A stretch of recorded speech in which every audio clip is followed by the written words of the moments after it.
안녕하세요. 네, 잠깐 같이 기도하시겠습니다. 사랑과 은혜가 풍성하신 하나님 아버지 감사드립니다. 세상을 창조하시고 인류의 역사를 주관하시며 오늘날 저희에게 풍성한 축복을 베풀어 주심을 감사드립니다. 인생의 모든 고민을 성경을 통해 하나님으로부터 답을 얻을 수 있도록 인도해 주시고 진리를 깨달아 구원을 얻을 수 있도록 함께 해 주심을 감사드립니다. 이번 성경 강연회를 통해 모든 분들이 간절한 마음으로 주님의 말씀을 상고하고 말씀을 듣고 믿음으로 구원받을 수 있도록 도와주시옵소서. 듣는 분들의 마음을 열어주시고 전하는 자의 부족한 입술 주관해 주셔서 이 시간 하나님의 풍성한 사랑과 능력과 지혜가 나타나는 귀한 시간 되도록 인도해 주시길 원합니다. 모든 시종을 주님께 의지하며 예수님의 이름으로 기도드렸습니다. 아멘. 네, 먼저 성경을 찾겠습니다. 이사야 43장입니다.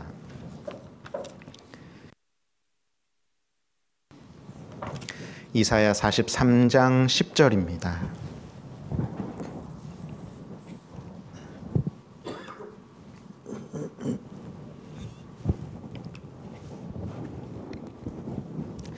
구약성경 1018페이지 이사야 43장 10절입니다.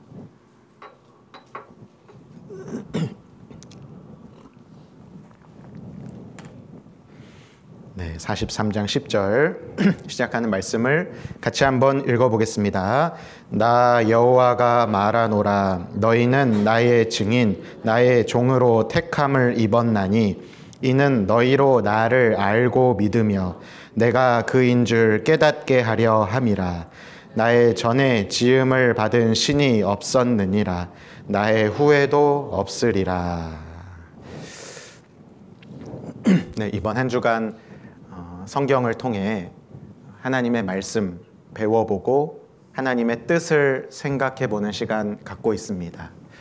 듣는 저희에게 필요한 것은 합당한 마음 자세인데 올바른 마음가짐 세 가지 말씀드렸습니다. 첫 번째는 신사적인 마음입니다. 마음이 탁 닫혀있는 고집스러운 마음이 아니라 정말 신사처럼 활짝 열린 그런 마음으로 사실이면 받아들일 준비가 되어 있는 그런 마음. 교회에 대한 편견과 선입견은 잠시 내려놓고 성경의 내용이 하나님의 말씀이 어떤 내용인지 알아보자. 신사적인 마음이 필요합니다. 두 번째는 간절한 마음입니다. 진리를 찾고자 하는 마음, 하나님을 알아보고 싶은 마음. 반복적으로 말씀을 들으셨던 분들은 이번에 꼭 내가 구원을 받고자 하는 마음, 간절한 마음으로 말씀 들을 때 말씀이 깨달아지고 믿어질 수 있습니다. 또 세 번째는 이것이 그러한가 하는 마음입니다. 덮어놓고 모든 하나님의 말씀 다 맞습니다. 아멘 아멘. 앞에서 하는 강사의 말 무조건 맞습니다가 아니라 그렇게 믿으면 집에 가면 또 헷갈립니다. 확인해보고 이것이 정말 사실인지 아닌지 이것이 그러한가 생각해보고 사실이면 받아들이고 사실이 아니면 받아들일 수 없습니다. 그렇게 신사적인 마음, 간절한 마음 이것이 그러한가 한 마음으로 말씀을 배우시면 분명히 하나님의 귀한 선물을 받으실 수 있으리라 생각합니다. 지난 시간에는 너희 우상들은 소송을 일으키라. 하나님께서 참 신이라면 진리가 있는 곳이라면 하나님 편에는 세 가지를 확인할 수 있어야 된다. 확실한 증거를 말씀하시죠. 첫 번째는 이전 일에 어떠한 것도 고하라. 진짜 신이라면 과거 역사, 이 세상의 근원, 근본에 대해서 말할 수 있어야 된다. 이전 일.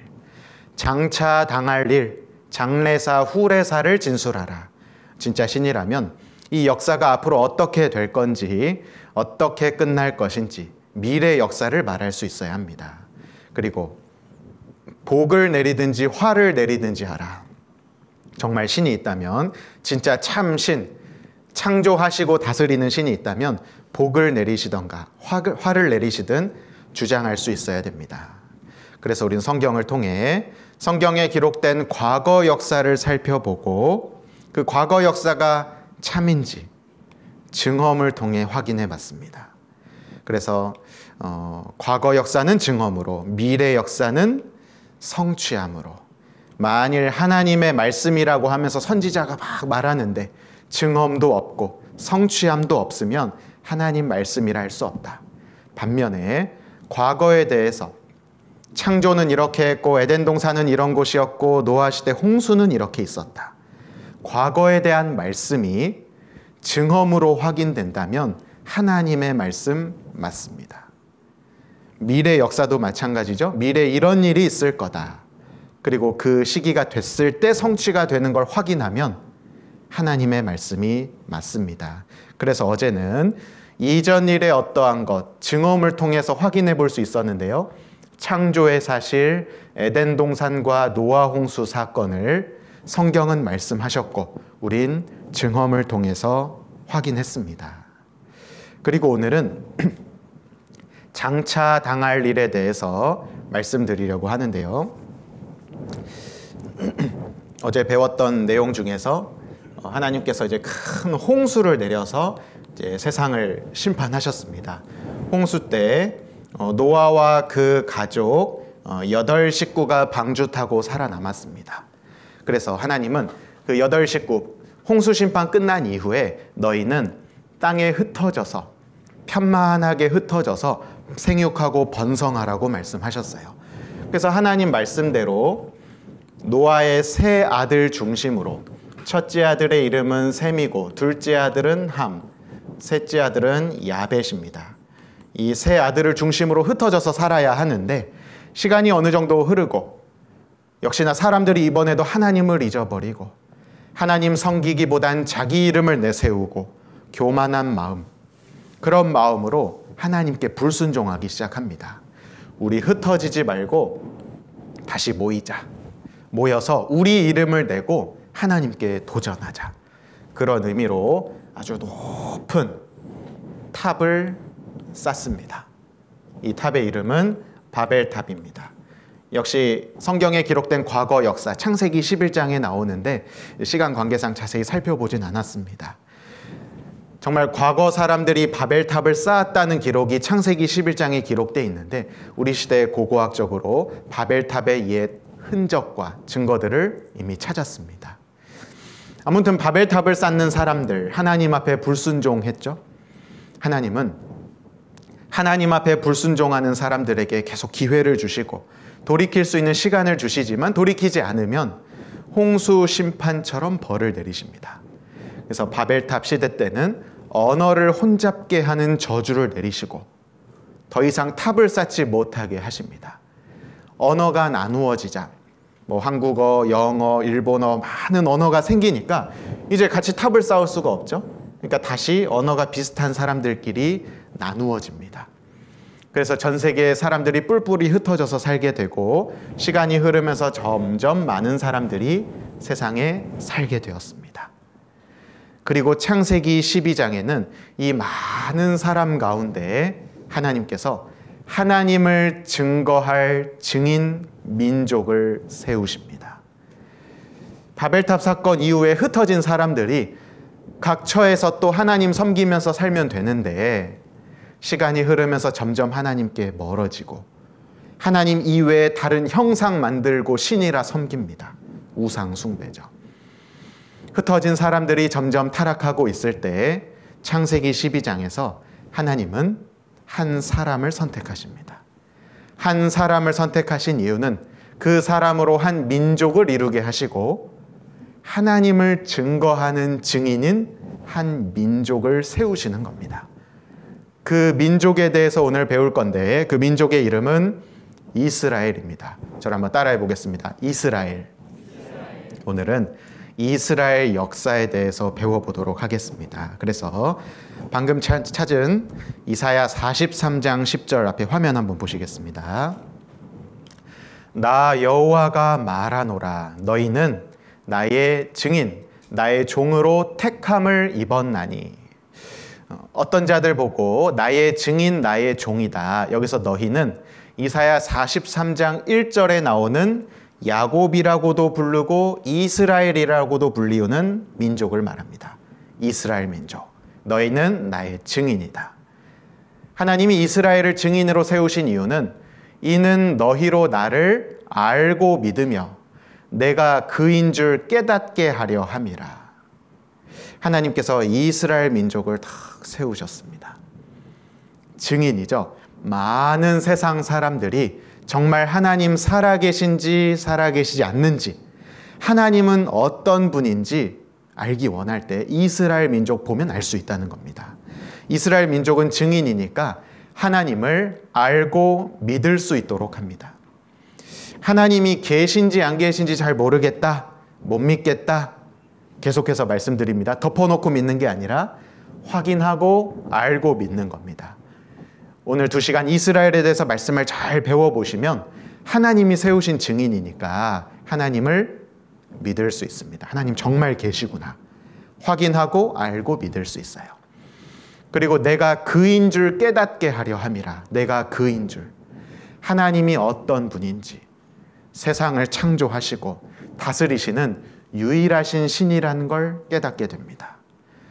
또 세상에 복을 내리시고 화를 내리시는, 이 세상을 다스리시는 신이라는 그인 줄 깨닫게 하려 함이라. 하나님이 어떤 분인지를 정확하게 알 수 있습니다. 그래서 오늘은 이스라엘 역사를 배워볼 텐데요. 우리가 오늘 배워야 할 이스라엘 역사는 대략 2000년의 역사입니다. 그러니까 한 5분 정도 눈을 이렇게 감고 뜨면 한 500년 지나가면 휙휙 지나갑니다. 제가 짧은 시간 동안 일단 2000년의 역사를 좀 간단하게 설명드리겠습니다. 먼저 이렇게 지도를 그리면요. 이렇게. 지금의 이스라엘 땅이고 여기가 이집트 땅. 이렇게 안 생겼죠? 요 밑에가 이제 사우디아라비아가 있는 이제 밑에 이렇게 땅이 있습니다. 하나님께서는 갈대아 우르라는 지역에 사는 아브라함이라는 사람을 맨 처음에 선택합니다. 이 사람이 이스라엘의 조상이 돼요. 그래서 아브라함에게 하나님이 명하신 땅으로 가게 합니다. 지금의 이스라엘 땅, 성경의 가나안 땅. 이때 하나님이 3가지를 약속해 주셔요. 아브라함아, 내가 너에게 지시하는 땅으로 가라. 그 땅을 주겠다. 그리고 내가 너로 큰 민족을 이루게 하겠다. 그리고 내가 너에게 복을 주겠다. 3가지를 약속하시고 가게 하십니다. 아브라함은 하나님께 순종했고 가나안 땅으로 갑니다. 이 가나안 땅에서 정착해서 살기 시작하죠. 아브라함이 이삭을 낳고 이삭이 야곱을 낳고 야곱이 12아들을 낳아서 이제 사람들이 점점점 많아집니다. 아브라함의 가족들. 그러다가 큰 기근이 왔고 이 기근을 피해 먹을 것을 구했고 마침 아브라함의 증손주 중에 11번째 아들 요셉이 지금의 이집트, 성경의 애굽 땅에서 총리로 지내고 있었어요. 그래서 이 이스라엘 사람들, 아브라함의 자손들은 기근을 피해 애굽으로 건너갑니다. 거기에서 이제 눌러서 이제 살게 되는데 오랜 시간 동안 살다 보니 왕도 바뀌고 정권도 바뀌고 그 당시 사람 다 죽고 이 이스라엘 자손들이 이제 노예로 살게 됩니다. 그래서 한참 노예로 430년 정도를 이제 이 땅에서 살게 되는데요. 이 노예에서 해방되고 싶은 마음에 하나님께 간절히 기도하니까 하나님이 모세라는 사람을 보내줘서 이 땅에서 이렇게 빠져나오게 합니다. 이 애굽이란 땅에서 빠져나온다, 탈출한 데서 출애굽이라고 하고 홍해바다도 건너고 광야라는 곳에서 40년 동안 생활하게 됩니다. 이때 40년 동안 광야에서 생활하는 이스라엘 민족들에게 하나님이 한 번 더 약속을 주십니다. 이스라엘 자손, 너희에게 약속을 하나 해주겠다. 첫 번째, 하나님께 순종을 잘하면 복을 주고, 두 번째는 순종하지 않고 만약 불순종하면, 하나님께 불순종하면 저주를 받을 것이다. 그래서 이스라엘 백성들은 하나님과 약속합니다. 그리고 원래 아브라함 시대 때 살았던 땅으로 다시 들어가서 이 땅에서 이제 살게 되죠. 그렇게 오랜 시간 살다가 하나님께 불순종해서 여기에 살다가 나라도 반으로 나눠지고 외세 침략에 의해서 멸망하고 이런 일들이 있습니다. 그래서 여기서 살던 이스라엘 백성들이 나중에 큰 주변에 있는 나라가 쳐들어와서 이 나라를 쑥대밭으로 만들고 자기 나라로 포로로 다 끌고 가는데 이때 바벨론이라는 나라에게 끌려가고 페르시아라는 나라에게 끌려가고 그 다음 헬라라는 나라에게 다스림을 받고 로마에게 다스림 받고 이런 역사들이 있었습니다. 이게 2000년 역사입니다. 2000년 역사. 여러분 앞에 있는 성경은 처음 아브라함을 선택하신 순간부터 아브라함이 이 땅에 왔다가 아브라함의 자손들이 애굽으로 내려가는 장면까지 기록한 성경이 창세기입니다. 그리고 여기에서 430년 포로 생활하다가 모세를 중심으로 하나님의 인도를 따라 애굽을 탈출한 사건을 기록한 성경이 출애굽기입니다. 그리고 이제 광야에서 40년 동안 살았던 그 당시 있었던 말씀들과 있었던 일들이 레위기부터 신명기입니다. 그리고 이제 다시 원래 땅으로 돌아갔었죠. 그 과정을 기록한 게 여호수아 성경입니다. 그 다음에 이 안에서 이제 있었던 일들이 사사기부터 역대하까지 기록되어 있는 겁니다. 그리고 그때 이제 뭐 다윗이나 솔로몬이 기록했던 시들이 이제 시편부터 아가서도 있고 이 당시에 불순종한 이스라엘 백성들에게 하나님 말씀 전한 선지자들의 예언을 기록한 성경들이 또 이사야부터 스바냐까지 또 이 시대의 일이 기록되어 있는 겁니다. 그러다가 이제 바벨론으로 포로로 잡혀가죠. 포로로 잡혀가서 있었던 일들이 에스겔과 다니엘, 페르시아 때 잠깐 일부가 돌아온 일이 있습니다. 이때 에스라부터 느헤미야, 에스더까지, 그 다음에 학개부터 말라기까지 지금 구약 성경 39권을 제가 다 기록했습니다. 그러니까 구약 성경은 어느 민족 이야기예요? 이스라엘 민족 이야기입니다. 성경 배우는데 이스라엘 민족이 누군지 모른다. 그럼 성경 배울 수 있을까요? 없을까요? 없습니다. 하나님은 성경에 이스라엘 역사를 확 기록해 놓으신 거예요. 특히 구약 성경에. 물론 다른 역사들도 일부 기록되어 있지만 이스라엘을 특별히 선택하시고 그 역사를 이끌어 가시면서 이스라엘 공부해라 이게 아니라 하나님을 알고 믿어라. 내가 그인 줄 깨달아라. 이 목적으로 이스라엘을 선택하셨습니다. 이스라엘 역사는 참 특별합니다. 여기서 중요한 부분, 점점 복잡해지는데 중요한 부분은 빨간색으로 제가 동그라미 쳐놓겠습니다. 여기와 여기입니다. 이 두 가지는 뭐냐면 하나님이 이스라엘 민족에게 주신 약속입니다. 약속. 아브라함에게는 땅을 주겠다, 민족을 주겠다, 복을 주겠다. 그 다음에 이 광야에서 살고 있는 이스라엘 민족에겐 순종할 때 복을, 불순종할 때 저주를 주겠다. 약속해 주셨습니다. 이 약속이 왜 중요하냐면 이스라엘은 약속된 대로 역사가 흘러갑니다. 약속은 미리 약속 주신 겁니다. 예언이라고 할 수 있어요. 이스라엘 민족은 예언된 대로 역사가 흘러갑니다. 원래는 역사가 흘러가고 기록되는 게 맞죠. 세종대왕이 한글을 창제하고 백성들을 이렇게 다스렸더라. 조선 말기에는 이런 일이 있었더라. 역사가 흘러가고 나중에 기록합니다. 그런데 이스라엘 역사는 뒤집어져 있어요.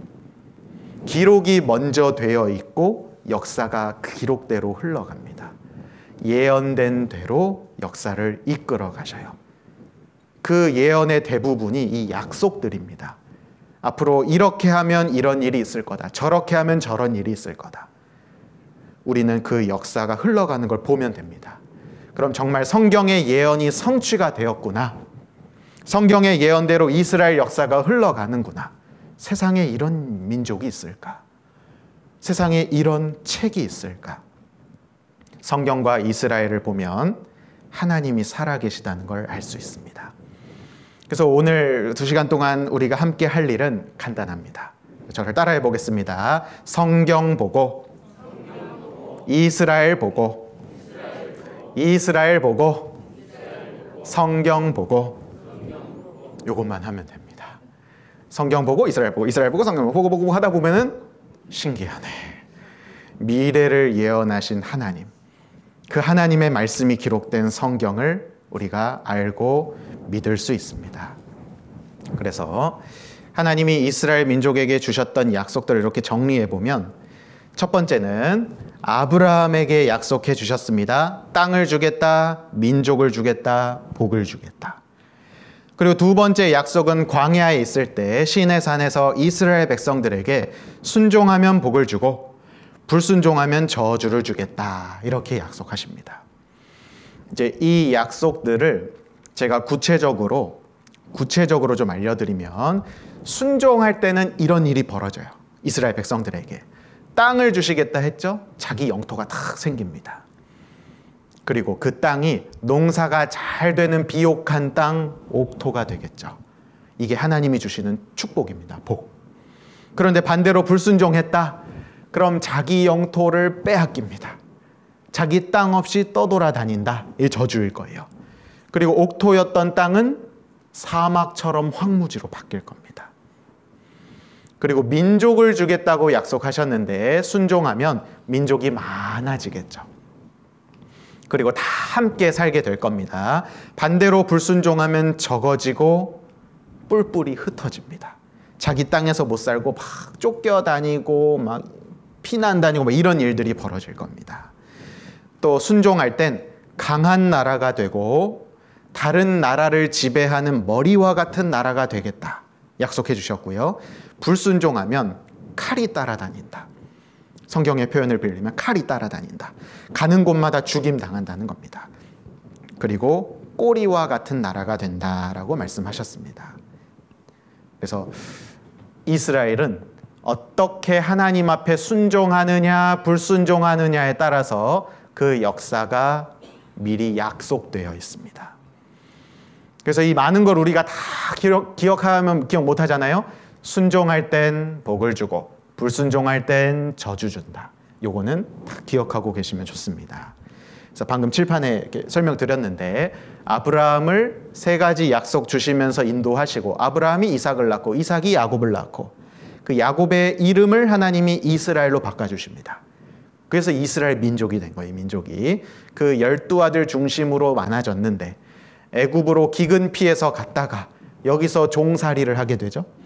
그리고 400여 년 후에 빠져나와서 광야에서 생활을 합니다. 이때 순종하면 복, 불순종하면 저주 약속 주십니다.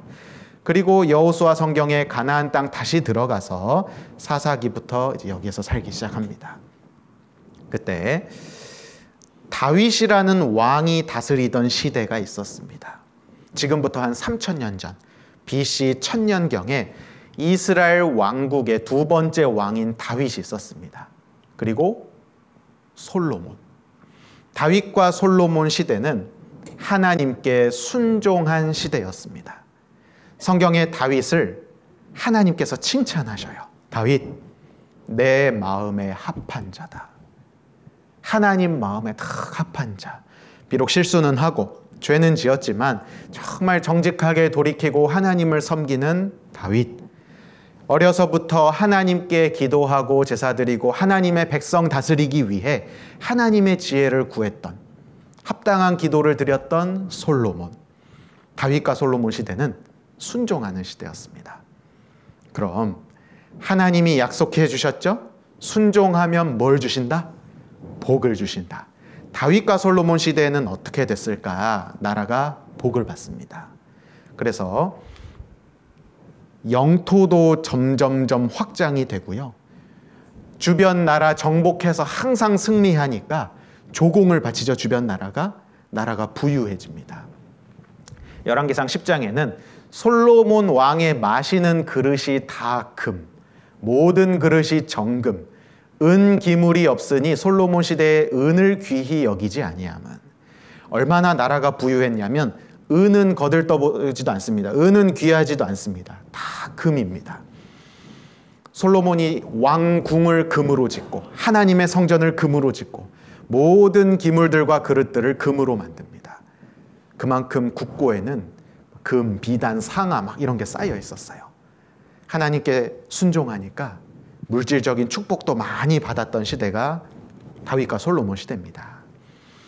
그리고 솔로몬 왕의 재산과 지혜가 천하 열왕보다 큰지라. 솔로몬은 지혜로운 왕이기도 했는데 하나님이 재산을 천하 열왕보다 큰지라. 세상에 있는 모든 왕보다 더 많은 재산을 가졌었습니다. 영토도 원래 진한 주황색 정도였는데 사울 왕 때는, 다윗 왕 때는 노란색, 솔로몬 왕 때는 위에 파란색까지 영토도 점점점 확장됩니다. 하나님께 축복받았던 시대도 있었습니다. 약속대로 순종할 때. 순종하는 시대는 축복을 받습니다. 근데 솔로몬이 말년에 불순종합니다. 첫째 날 말씀드렸나요? 처와 첩이 1000명이었습니다. 주변에 있는 어떤 혼인을 통해서 나라들과 동맹을 맺는데 하나님을 믿지 않는 나라의 공주들이 솔로몬의 처와 첩이 되면서 솔로몬이 하나님을 섬기지 못하도록 솔로몬 말년에 혼란스럽게 합니다. 하나님을 잘 섬기던 솔로몬이 이제는 하나님 말고 우상을 섬기기 시작했고 하나님은 경고하십니다. 솔로몬은 그런데 계속 불순종했고요. 하나님은 약속대로 이 이스라엘 민족에게 저주를 주십니다. 그래서 솔로몬의 불순종으로 인해서 나라가 분열됩니다. 북쪽을 이스라엘, 남쪽을 유다라고 불렀습니다. 솔로몬 아들 시대에 하나님이 나라를 둘로 나누시고 이 둘이 허구한 날 싸우고요. 또 주변 나라가 계속 쳐들어와서 나라가 점점점 쇠퇴합니다. 그러면 이제 정신을 좀 차려가지고요.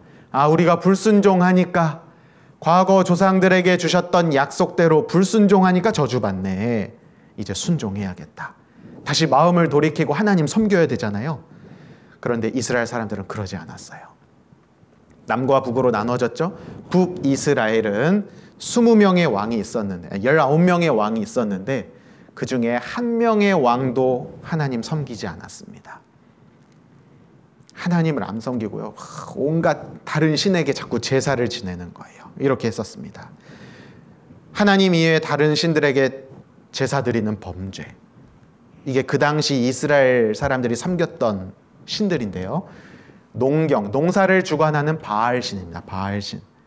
이 바알신에게 막 절하면서 하늘에서 비 내리게 해달라고, 농사 잘 되게 해달라고, 우리 풍요롭게 해달라고 막 제사 지내는 겁니다. 하늘을 창조하시고 비를 내리시는 하나님이 살아계신데 엉뚱한 바알신을 섬기고 있었어요. 이 두 번째는 몰렉이라는 신입니다. 몰렉. 이 몰렉이란 신에게 제사는 어떻게 드렸냐면 인신제사. 자기 자녀를, 어린아이를 불태워 죽이면서 제사를 지냈었어요. 하나님 가증하다고 말씀하십니다. 하나님 정말 끔찍하게 보시는 일이죠. 그러면 범죄하는 이스라엘 백성들에게 하나님은 선지자들을 보내십니다. 너희 열조가 애굽 땅에서 나온 날부터 오늘까지 내가 내 종 선지자들을 너희에게 보내었으되 부지런히 보내었으나 너희가 나를 청종치 아니하며 귀를 기울이지 아니하고 목을 굳게 하여 너희 열조보다 악을 더 행하였느니라. 하나님께서 선지자들을 부지런히 보내셨어요. 선지자들은 하나님의 말씀을 이렇게 전합니다. 당신들 그거 죄 짓는 겁니다. 하나님 살아계십니다. 우리를 창조하신, 역사를 다스리시는 여호와 하나님 섬겨야 됩니다. 그럼 이스라엘 백성들 잘 들어야 되잖아요. 근데 듣지 않아요. 목을 곧게 하고 귀를 돌이키지 않고 오히려 말씀 전하는 선지자를 핍박합니다. 그래서 예레미야 선지자가 전해준 하나님의 말씀을 칼로 찢어서 불태우는 남유다의 왕입니다. 여호야김. 하나님의 말씀을 끝까지 전했던 예레미야 선지자를 구덩이에 빠뜨려 죽이려고 했던 시드기야 왕, 남유다의 왕입니다.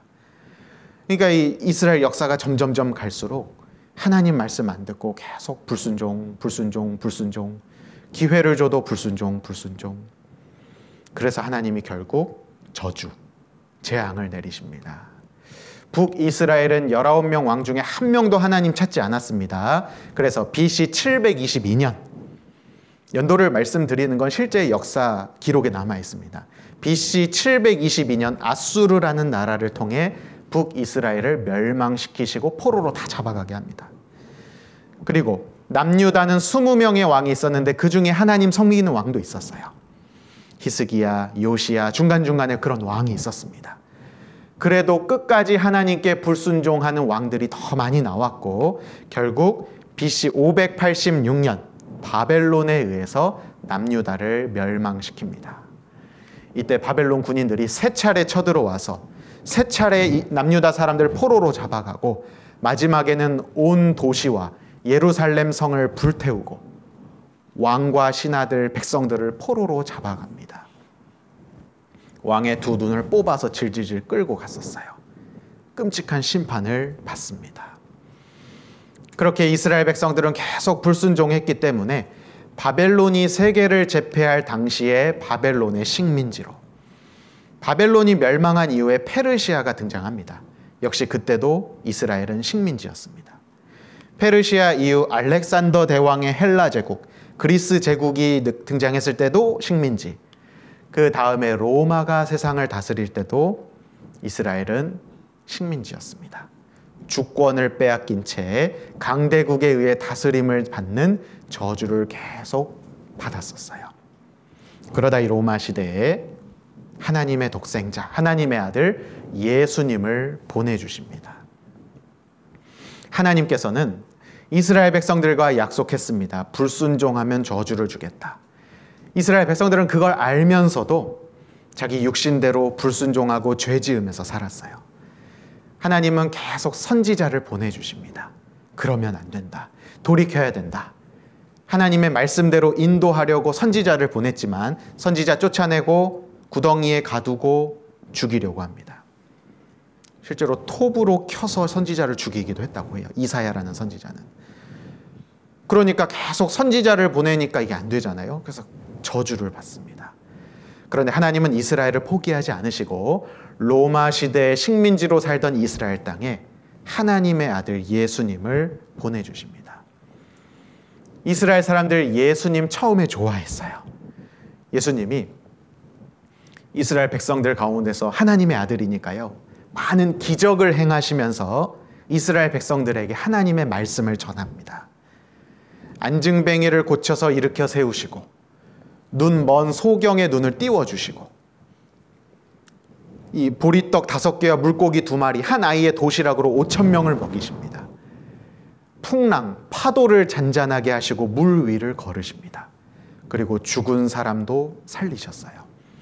이스라엘 사람들은 저분이야말로 하나님이 보내주신 하나님의 독생자시구나. 우리가 저분을 통해 하나님 앞에 돌아가야겠다. 예수님의 말씀의 귀를 기울이고 자기의 죄를 돌아봐야 되는데 이스라엘 백성들은 자기 죄는 돌아보지 않고 육신적으로 저분 덕 봐서 잘 먹고 잘 살 생각만 했습니다. 괴롭히던 로마를 저 사람이 좀 쫓아냈으면 좋겠다. 저 사람을 왕으로 세워야겠다. 엉뚱한 생각을 하는 겁니다. 예수님은 왕이 되고 싶지 않았어요. 왕 되려고 오신 게 아니라 하나님의 말씀을 전하게 하고 회개하고 구원받게 하시려고, 그들의 신앙을 돌이키게 하려고 오신 겁니다. 뭔가 안 맞죠? 예수님이 원하시는 뜻과 사람들이 바라는 뜻이 다릅니다. 점점 사람들은 예수님을 싫어하기 시작해요. 그리고 나중에는 예수님을 미워해서 예수님을 죽이려고까지 합니다. 그래서 그 이스라엘 사람들의 모습을 로마서 10장에는 이렇게 기록하십니다. 내가 증거하노니 저희가, 이스라엘 백성들이 하나님께 열심히 있으나 지식을 좇은 것이 아니라 하나님의 의를 모르고 자기 의를 세우려고 힘써 하나님의 의를 복종치 아니하였느니라. 이스라엘 백성들에게 있었던 건 열심, 자기 의, 없었던 건 지식, 하나님의 의. 하나님은 이스라엘 백성들에게 올바른 지식을 가르쳐주고 하나님의 의를 가르쳐주려고 했습니다. 그런데 이스라엘 백성들은 지식을 좇지 않았어요. 자기 열심만 좇았습니다. 하나님의 의에 관심이 없었습니다. 자기 의만 세우려고 했었어요. 그 결과는 예수님을 알아보지 못합니다. 이건 우리 시대에도 동일하게 적용할 수 있는 말씀입니다. 누구든지 하나님을 올바로 믿고 예수님께 나아가서 영원한 생명과 축복을 얻어야 됩니다. 이게 이번 성경 강연의 주제죠. 그런데 말씀을 자꾸 들어도 하나님 앞에 나아가지 못하는 분들이 계셔요. 예수님을 알아보지 못하고 예수님 통한 영원한 생명 얻지 못하는 분 계십니다. 지식을 좇는 것이 아니라 열심을 좇아요. 분명히 성경을 통해 하나님의 지식, 하나님의 가르침이 전해지는데 귀를 막고 자기 열심으로만 합니다. 이스라엘 백성들 열심히는 했지만 예수님의 말씀에 귀를 기울이지 않았고 지식을 좇지 않았죠. 하나님의 의에 관심이 없었습니다. 자기 의, 자기 열심으로 이거 했고 자기 열심으로 저거 했고. 우리가 예수님을 알아보고 예수님 앞에 나아가기 위해서는 나의 의가 아니라 하나님이 성경을 통해 우리에게 전해주시는 진리의 말씀, 참된 지식이 중요합니다. 우리는 이 이스라엘 백성들과 같이 되면 안 되겠죠? 안타깝게도 이스라엘 백성들은 예수님을 알아보지 못하고 예수님을 십자가에 달아 죽입니다. 그 십자가에 달아 죽일 때 이스라엘 백성들이 직접 망치와 못을 들고 사람을 죽일 수는 없었어요. 주권을 빼앗긴 식민지 국가였기 때문에 그 당시 이스라엘을 다스리고 있던 로마에 이 예수님을 고소해서 죽이게 해달라고 하는 겁니다. 결정은 로마 그 총독이 하는 거였었어요. 그런데 이 로마 총독이 예수님 일단 신고 들어왔으니까 조사해봤는데 예수님은 죄가 없거든요. 예수님은 죄가 하나도 없었습니다.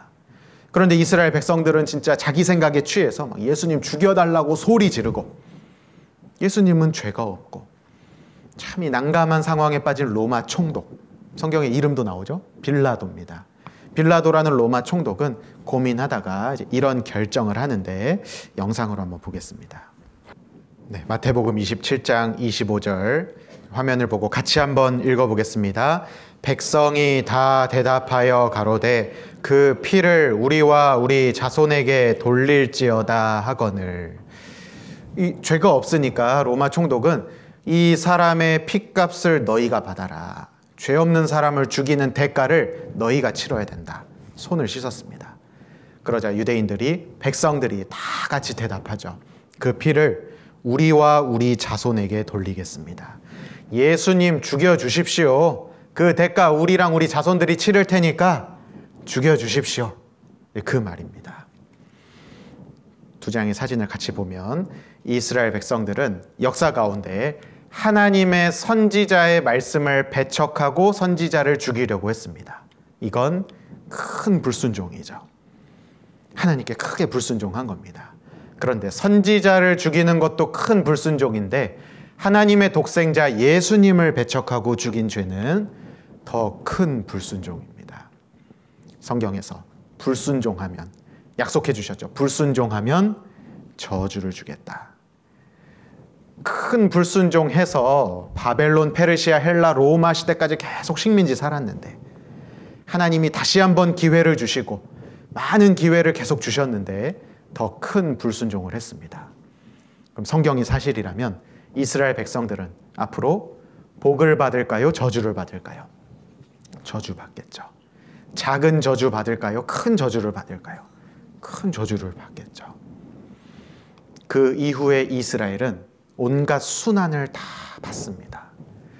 예수님이 AD 33년경에 십자가에서 죽으셨는데 그 시대 70년부터 그 자손들 AD 1945년까지 이스라엘 순환의 역사가 이어집니다. 정말 그들의 말대로 그 피를 우리와 우리 자손에게 돌릴지어다. 이 말대로 하나님은 심판하십니다. 먼저 첫 번째 보면 AD 70년에 로마 타이터스 장군에 의해 예루살렘 성이 멸망하고 110만 명이 학살당하고 이산했다. 실제 이런 사건이 있었습니다. AD 70년에 로마 군인들이 이 이스라엘의 수도 예루살렘 성을 공격해서 110만 명을 죽이고 완전히 막 휩쓸어 버렸던 사건이 있습니다. 좀 자세히 말씀드리면 AD 68년에 자꾸 이 이스라엘에서 로마를 향해서 독립운동하고 막 이렇게 말을 안 듣는 거예요. 그래서 로마 본국에서 두 장군을 파견해서 공격하게 합니다. 둘은 이제 부자지간인데 베스파시안 장군과 타이터스 장군이었어요. 이 두 장군이 로마 군인들을 이끌고 딱 쳐들어왔는데 예루살렘 성은 난공불락의 요새입니다. 쉽사리 이게 함락하기가 참 어려워요. 그래서 어떻게 했냐면 토성을 이렇게 쌓습니다. 포위를 싹 합니다. 포위해서 이제 어떻게 한번 해보려고 했는데 AD 68년에 로마 본국에서 황제가 죽었다는 소식을 들어요. 로마는 황제가 죽으면 그 로마 본국의 어른들, 장로들이 다음 황제를 추대합니다. 보통 이제 전쟁 영웅들 중에 이제 황제가 돼요. 이 베스파시안 장군은 다음 황제 유력 후보였기 때문에 지금 여기 있으면 안 되죠. 그래서 그 소식을 듣고 군대를 철수해서 본국으로 돌아갑니다. 그리고 황제가 돼요. 베스파시아누스 황제입니다. 그리고 AD 70년 그때 못했던 일을 아들 타이터스 장군 다시 보내서 공격하게 합니다. 그때 역시 도착한 타이터스와 로마 군인들은 일단 포위해요. 흙으로 이렇게 토성을 쫙 싸가지고요 포위를 했다고 합니다. 그 안에 사람들이 막 바글바글, 마침 명절이어서 막 바글바글 있었는데 한 사람도 못 나가고 밖에서 한 사람도 못 들어가게 포위해놓고 5개월 동안 지킵니다. 안에서 일주일 정도 지낼 거 생각하고 식량 가져온 사람들이 5개월 동안 갇혀 있었던 거예요. 이 안에서는 다른 사람의 것을 빼앗는 강도, 사람을 죽이는 살인, 여러 가지, 자기 자녀를 죽여서 고기로 먹는 식인 행위까지 온갖 일이, 범죄가 다 벌어집니다. 그리고 이제 안으로 이제 들어가 보니까 끔찍한 현장인 거예요. 그래서 이 장군은 다 불태워버리고 수많은 사람을 그 자리에서 죽입니다. 이때 110만 명이 죽임을 당해요. 근데 이 사건을 성경은 미리 예언하고 있습니다. 불순종하면 받을 저주를 성경은 미리 예언하셔요. 이스라엘의 역사는 미리 기록되어 있습니다. 예수님이 십자가에 돌아가시기 직전에 AD 33년에 누가복음 성경에 이렇게 예언하십니다. 너희가 예루살렘이 군대들에게 애워싸이는 것, 이것을 보거든 그 멸망이 가까운 줄을 알라. 그때에 유대에 있는 자들은 산으로 도망할지며 성내에 있는 자들은 나갈지며 촌에 있는 자들은 그리로 들어가지 말지어다. 이 날은 기록된 모든 것을 이루는 형벌의 날이니라. 먼저 예루살렘이 군대들에게 애워싸인다. 근데 그때가 멸망이 아니라 진짜 멸망과 가깝다는 얘기입니다. 이 말씀은 예루살렘이 2번 포위될 것을 말씀하시는 거예요. 첫 번째 포위당했다가 다시 그 포위가 풀리죠? 그럼 그 이후에는 다시는 그 안으로 들어가지 말라는 거예요. 유대에 있는 자들은 산으로 도망가고 성 내에 있는 자들은 나가고 촌에 있는 자들은 그리로 들어가지 말아라. 그래서 예수님의 말씀을 기억했던 사람은 그 첫 번째 포위 이후에 몇 년 동안 글로 들어가지 않았습니다. 그런데 그걸 기억하고도 기어이 불순종하고 들어가는 사람들 있죠? 그럼 포위되는 거예요. AD 70년에. 모든 것을 이루는 형벌의 날이니라. 그날에는 아이벤 자들과 젖먹이는 자들에게 화가 있으리니 이는 땅에 큰 환난과 이 백성에게 진노가 있겠음이로다. 저희가 칼날의 죽임을 당하며 모든 이방에 사로잡혀 가겠고 예루살렘은 이방인의 때가 차기까지 이방인들에게 밟히리라. 예수님은 예언하셨습니다. 둘러 애워싸이는 것을 보거든 멸망이 가까운 줄을 알라. 정말 이 말씀대로 AD 68년 첫 번째 포위, AD 70년 두 번째 포위와 멸망, 성취가 됩니다. 그리고 신명기 28장은 하나님이 광야에서 시내산에서 순종하면 복, 불순종하면 저주 주겠다. 이 AD 70년 기준으로 1500년 전 신명기 말씀입니다. 이때도 내가 불순종하면 대적에게 애워싸이고 맹렬히 쳐서 곤란케 함을 당한다. 대적이 애워쌌죠? 곤란케 함을 당했습니다. 뿐만 아니라 내 하나님 여호와께서 내게 주신 자녀 곧 내 몸의 소생 자녀의 고기를 먹을 것이니라. 이렇게 비참한 저주를 받게 될 거라고 예언되어 있었습니다. 근데 AD 70년 예루살렘이 멸망할 당시에 그때 사건을 정확하게 요세푸스란 사람이 기록해놨습니다. 요세푸스의 유대 전쟁사에 보면 서기 70년, AD 70년에 로마 타이터스 장군이 쳐들어온 사실들이 기록되어 있습니다. 서기 70년 4월, 6월절 절기 기간 중에 예루살렘을 토성으로 포위하여 5개월간 고립시킬 때 유대인들은 굶주림에 지쳐 자식까지 잡아먹는 사태가 발생했다. 서기 69년 말부터 예루살렘 성벽을 10만의 병력으로 허물기 시작했으나 세겹의 성벽과 90개의 탑 때문에 70년 4월부터 8월 28일까지 5개월 동안 성벽 주위에 토성을 쌓고 포위하였다. 이때 성 안에는 굶주림에 지쳐서 내란이 겹치고 탈출, 살해, 심지어는 자식을 잡아먹기 시작했다. 그리고 유대전쟁사 쭉 읽어보면 실제 자식을 잡아먹은 한 사람의 이야기까지 실제적인 이야기가 기록되어 있습니다. 성경에 예언된 대로 예루살렘 성이 멸망했습니다. 성경을 보고 이스라엘 보고 이스라엘 보고 성경을 보면 하나님이 살아계시다는 걸 알 수 있습니다. 그 피를 우리와 우리 자손에게 돌리겠다.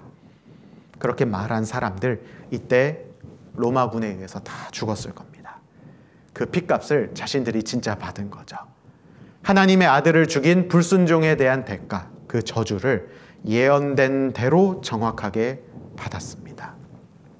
뿐만 아니라 우리 자손에게 돌릴지어다.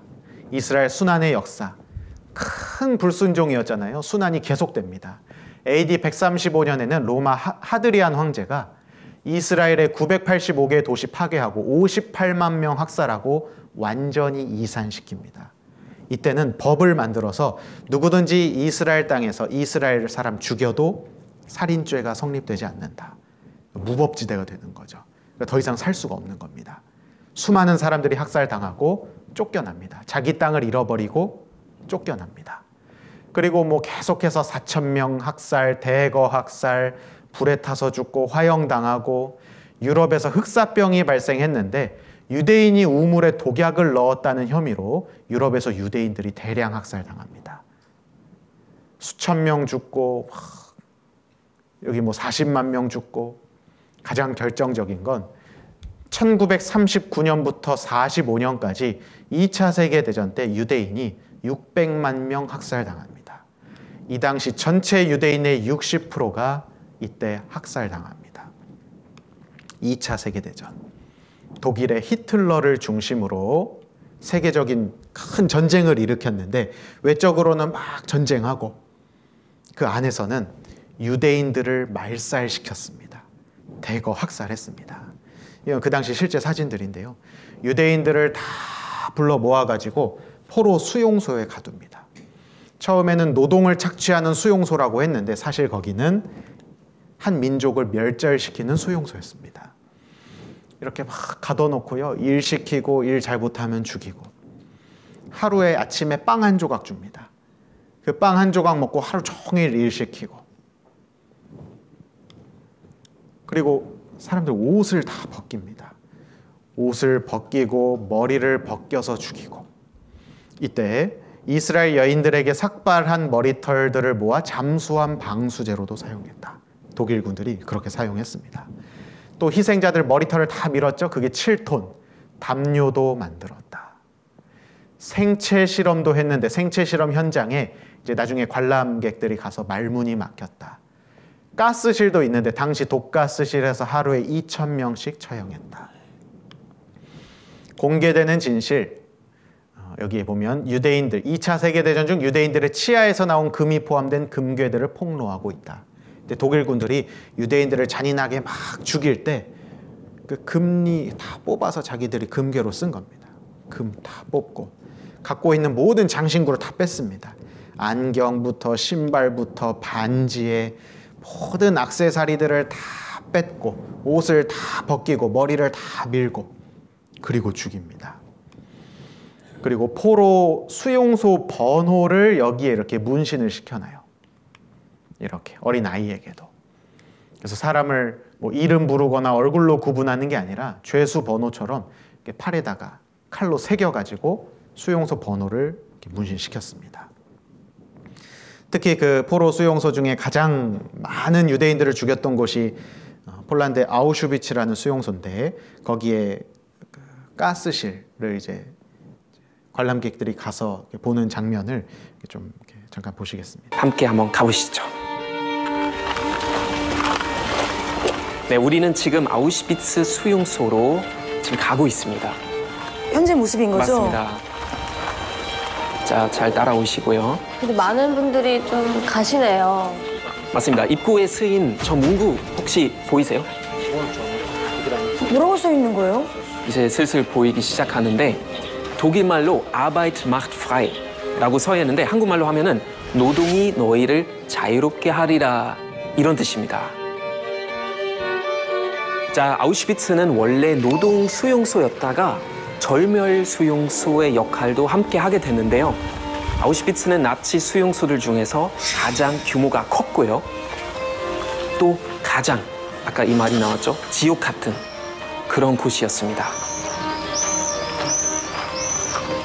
자, 그 실태를 보여주는 곳이 바로 이 곳인데요. 이곳은 샤워실이라고 부르는 곳이었습니다. 샤워. 네, 함께 한번 들어가 볼까요? 약간 지하 방공호처럼 생겼네. 나치 친위대는 이곳에 수감자들을 끌고 와서 샤워를 해야 하니 옷을 전부 다 벗으라고 명령을 내렸습니다. 그냥 목욕시설. 그렇죠. 옷을 벗은 수감자들은 물이 나오기를 기다렸습니다. 그런데 가스가 샤워실을 가득 채운 것은 물이 아니라 독가스였습니다. 자, 위를 한번 보실까요? 천장에 있는 저 네모난 구멍을 통해서 끔찍한 만행이 이루어졌는데요. 저 뭐예요? 바로 독가스를 넣는 구멍이었던 겁니다. 나치 친위대가 저 구멍으로 넣는 게 이 살충제였는데요. 살충제? 치클론비라고 불렸는데 한 통으로 사람 400명을 죽일 수 있었습니다. 짧은 시간 안에 최대한 많은 사람 빠르게 죽이는 방법이었죠. 자, 샤워하는 줄 알고 있던 유대인들은 결국 15분 안에 400명이 죽습니다. 15분이요? 끔찍한 고통으로 몸부림치다가 죽음을 맞아야 했습니다. 네, 이 당시에 하루에 수천 명, 한 번에 수백 명씩 계속 가스실에서 사람을 죽였습니다. 역사가 증명하죠. 600만 명이 이때 학살을 당합니다. 그런데 1939년부터 45년까지 정말 끔찍하게 많은 유대인들이 죽었는데요. 이스라엘 백성들이 죽었습니다. BC 700년. 이때 기준으로 2700년 전에 성경은 이스라엘 백성들이 불순종하면 이런 저주 받을 거다. 미리 말씀해 주셨습니다. 이사야 3장에 보면 여호와께서 또 말씀하시되 시온의 딸들, 이스라엘 백성들을 말합니다. 교만하다. 그러니까 하나님 앞에 고개를 뻣뻣하게 들고 불순종을 계속하는 겁니다. 교만하여 느린 목, 정을 통하는 눈으로 다니며 악의죽거려 행하며 발로는 쟁쟁한 소리를 낸다 하시도다. 정말 교만하고 부끄러운 줄 모르고 음란하게 죄짓는 이스라엘 백성들. 그러므로 주께서 시온의 딸들의 정수리에 딱지가 생기게 하시며 여호와께서 그들의 하체로 드러나게 하시리라. 하체가 드러난다는 건 발가벗겨진다는 뜻입니다. 저주, 발가벗겨지게 될 거다. 그리고 이어서 주께서 그날에 그들의 장식한 모든 것, 발목고리, 머리 망사, 반달 장식, 모든 장식품들을 제하시리니 라는 말씀도 있어요. 모든 장식품을 빼앗기게 될 거다. 여기 보면 뭐 호신부와 지환과 코골이, 지환이 아까 본 그 반지입니다. 반지, 발목고리, 수건, 머리수건, 손거울, 모든 액세서리들을 다 제할 거다. 그리고 썩은 냄새가 향을 대신할 거다. 이스라엘 백성들이 이렇게 향수 뿌리고 이렇게 향이 좀 날 수 있죠. 근데 썩은 냄새가 진동하는 포로 수용소에 갇히게 될 거고, 노끈이 띠를 대신한다. 이렇게 옷을 입을 때 잘 갖춰 입으면 뭐 허리띠나 띠를 두르고 있죠. 근데 띠 대신에 노끈, 포승줄입니다. 포로들 이렇게 묶어서 끌고 다니는. 대머리가 숱한 머리털을 대신할 거다. 머리가 다 밀린다는 뜻이죠. 굵은 베옷이 화려한 옷을 대신하고, 자자한 흔적이 고운 얼굴을 대신할 거다. 정말 고운 얼굴에 확 자자한 흔적들. 너희 장정은 칼에, 너희 용사는 전란에 망할 것이다. 구체적으로 어떤 저주를 받을 것인지 다 예언이 되어 있습니다. 그리고 BC 1500년 이스라엘 백성들이 순종하면 복을 받고 불순종하면 저주받는다고 그 두 번째 약속해 주셨던 그때, 구체적으로는 너희가 만일 내 하나님 여호와 말씀에 순종하지 아니하면, 내가 오늘날 내게 명하는 모든 명령과 규례를 지켜 행하지 아니하면 이 모든 저주가 내게 임할 것이다. 순종하지 않으면 저주를 받게 될 거다. 미리 말씀하셨습니다. 그리고 15절에 이렇게 되어 있는데 그 뒤에 50절에 가면 그 용모가 흉악한 민족이라. 정말 흉악한 민족이 노인을 돌아보지 아니하며 유치를 긍휼히 여기지 아니하며. 얼마나 무자비하냐면 노인이고 아이고 할 것 없이 다 학살하는 흉악한 민족에 의해 저주를 받게 될 거다. 이스라엘 백성들, 하나님께 약속을 받았습니다. 하나님이 미리 예언해 주셨어요. 근데 그 중에 순종하면 이렇게 됐을 텐데 이스라엘 백성들 결국 스스로 순종의 길이 아니라 불순종의 길을 선택했고 완전히 저주받고 멸망한 민족이 되었습니다. 그래서 정말 이 레위기 26장 33절 같이 한번 읽어보겠습니다. 내가 너희를 열방 중에 흩을 것이요 내가 칼을 빼어 너희를 따르게 하리니 너희의 땅이 황무하며 너희의 성읍이 황폐하리라. 그 신명기 28장과 같은 때 하신 말씀인데 BC 1500년에 그 시내산에서 이스라엘 백성들에게 불순종하면 저주 줄 거다 하시면서 세 가지를 말씀하셨어요. 너희가 불순종하면 흩어질 거다. 민족들이 흩어질 거다. 칼이 따라다닐 거다. 복은커녕 저주받을 거다. 땅이 황무해질 거다. 땅이 저주를 받을 거다. 근데 진짜 이스라엘 백성들은 그 예언대로 심판을 받습니다. 너희 우상들은 소송을 일으키라 라고 말씀하셨는데 하나님은 장차 이를 말씀하셔요. 우리는 성취되는 것을 보고 하나님이 살아계시다는 걸 알 수 있습니다. 하나님은 이스라엘 민족을 선택해서 순종하면 복, 불순종하면 저주 주겠다고 약속하셨죠. 이스라엘 백성들은 계속해서 불순종했어요. 끝까지 기회를 줘도 불순종했습니다. 결국 약속대로 성취가 됐습니다. 어떻게 알 수 있냐면 그들이 환난 당하죠. 복과 화를 주장하시는 진짜 하나님의 모습을 불순종할 때 받는 심판과 저주, 순종할 때 받는 복, 축복의 모습을 통해서 확인할 수 있습니다. 이스라엘을 선택하시고 다스리시는 하나님은 이 세 가지를 다 하실 수 있는 참 신이었던 겁니다. 그리고 우리에게도 이렇게 교훈해 주시는데 푸른 나무에도 이같이 하거든 마른 나무에는 어떻게 되리요 하시니라. 하나님은 푸른 나무도 이렇게 불살라 버리거든 마른 나무는 어떻게 되겠냐 말씀하시는 겁니다. 하나님은 이스라엘을 선택하신 이유가 이스라엘만 다스리고 이스라엘만 축복이나 저주 주시려는 게 아닙니다. 하나님은 만민의 하나님, 열방의 하나님, 모두의 하나님이셔요. 이스라엘은 단지 모든 사람들에게 하나님 보여주시려고 알고 믿게 하시려고 선택하신 겁니다. 이스라엘이 하나님께 순종할 땐 복을 받는데 불순종하니까 저주를 받았어요. 하나님이 일부러 저주 주신 게 아니라 계속 기회를 주시죠. 선지자를 보내시고 자기 독생자까지 보내셨어요. 그래도 불순종하니까 그 피를 우리와 우리 자손들에게 돌리겠다고 막 당당히 말하니까 하나님은 약속하신 대로 심판하셨습니다. 그리고 말씀하시죠. 푸른 나무에도 이같이 하시거든. 나무 주인이 잘 가꾸는 나무, 푸른 나무입니다. 하나님 입장에서 하나님이 선택하신 민족, 이스라엘 민족, 푸른 나무죠. 그런데 그 푸른 나무도 불순종하니까 불태워버린 겁니다. 심판하셨어요. 그리고 말씀하시죠. 마른 나무에는 어떻게 되리요? 마른 나무는 하나님이 선택한 이스라엘 민족을 제외한 선택하지 않은 모든 민족, 이방 민족을 말합니다. 우리도 마른 나무에 속하겠죠.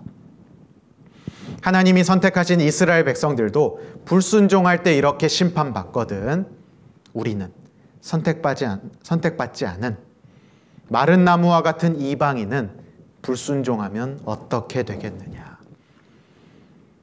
이스라엘 민족에게 복과 화를 주장하시는 하나님은 살아계시기 때문에 우리에게도 동일하게 역사하십니다. 그래서 이스라엘을 통해서 이스라엘 보고 성경 보고 성경 보고 이스라엘 보면 하나님 정말 계시구나.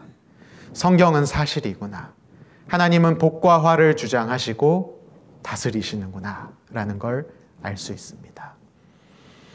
이어서 말씀드리겠습니다. 5분간 쉬었다 말씀드리겠습니다.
네, 저희 건강 박수 치면서 네, 한번.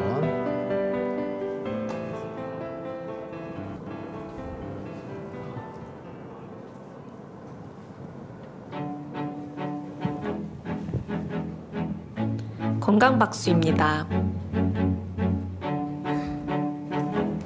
주먹 박수입니다. 주먹끼리 박수 쳐주세요. 만성 두통이나 어깨 부위 통증을 예방하는 박수입니다.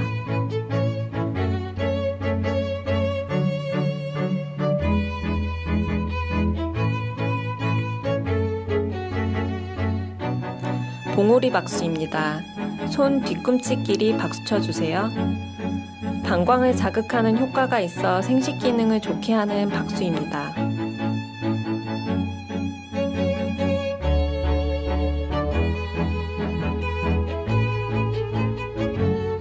손등 박수입니다. 손등을 반대 손바닥으로 박수 쳐주세요. 요통이 있거나 척추 측만에 효과가 있는 박수입니다.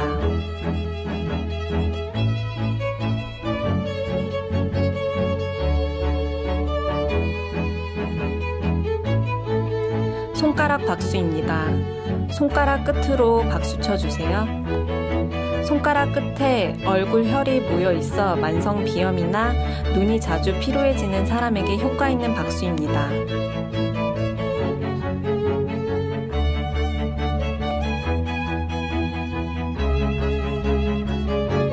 먹보 박수입니다. 주먹과 보자기를 번갈아 가며 박수 쳐주세요. 손바닥에 심장, 폐와 관련된 혈이 있어 심폐 기능을 좋게 하는 박수입니다.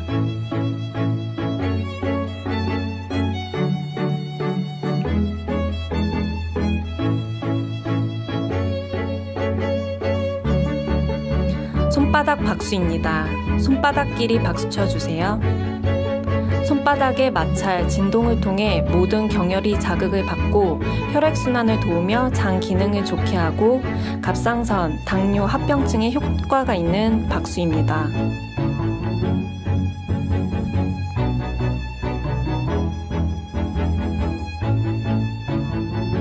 달걀 박수입니다. 손바닥을 오므려 박수 쳐주세요.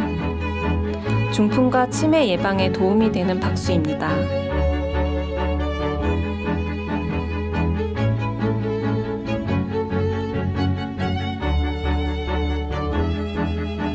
목뒤 박수입니다.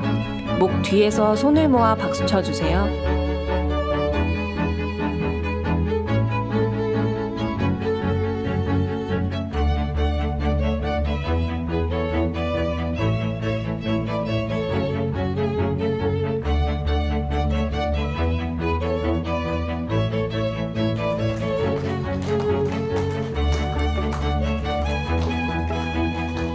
이상 건강박수였습니다. 네, 이제 성경을 찾아보겠습니다. 에스겔 36장입니다. 구약 성경 에스겔 36장.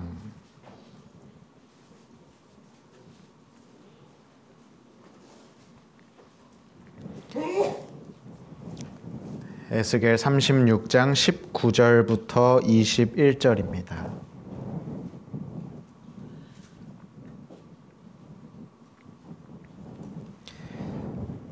에스겔 36장 19절로 21절을 천천히 같이 한번 읽어보겠습니다.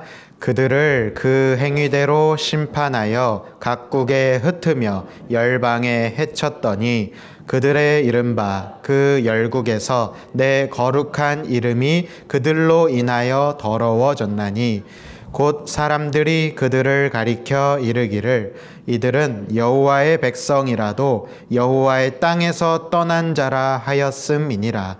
그러나 이스라엘 족속이 들어간 그 열국에서 더럽힌 내 거룩한 이름을 내가 아꼈노라. 이스라엘 백성들은 하나님께서 주신 약속대로 순종할 땐 복을 받고 불순종할 땐 저주를 받았습니다. 이 역사가 성경과 비교해서 역사를 살펴보면 정말 하나님이 살아계시구나. 하나님이 증인으로 세우신 이스라엘 역사는 하나님을 알고 믿을 수 있도록 또 하나님이 어떤 분인지 죄에 대해서는 명확하게 심판하고 하나님께 순종하는 사람들에게는 축복 주시는 분이구나. 하나님은 공정하고 정확하신 분이고 사랑이 넘치시는 분이구나 라는 걸 알 수 있습니다. 그런데 이스라엘 백성들이 자꾸 불순종하고요. 열방에 헤쳐졌죠. 열방에 흩어졌습니다. 가는 곳마다 칼이 따라다닙니다. 그들이 살던 땅은 황무해졌고 이스라엘 백성들은 저주를 받습니다. 그런데 이제 그런 상황에서 어떤 일이 생겼냐면 20절에 보면 그들의 이른바 그 열국에서 내 거룩한 이름이 그들로 인하여 더러워졌나니. 하나님의 거룩한 이름이 더러워졌다. 왜냐하면 사람들이 그들을 가리켜 이르기를 이들은 여호와의 백성이라도 여호와의 땅에서 떠난 자라 하였음이니라. 열방에 헤쳐졌는데 그 전 세계에서 이방 사람들이 이스라엘 사람들 진짜 불순종했더니 벌 받았네.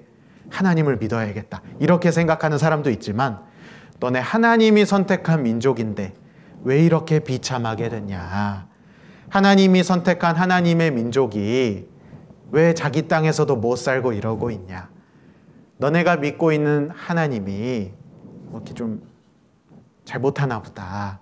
하나님에 대해서 그 거룩한 이름이 더러워지는 겁니다. 그래서 하나님은 자신의 거룩한 이름을 위해 거룩한 이름을 아끼셨고 또 이스라엘 민족을 선택하신 목적대로 하나님 자신을 증거하시기 위해 이스라엘을 회복시키기로 작정하십니다.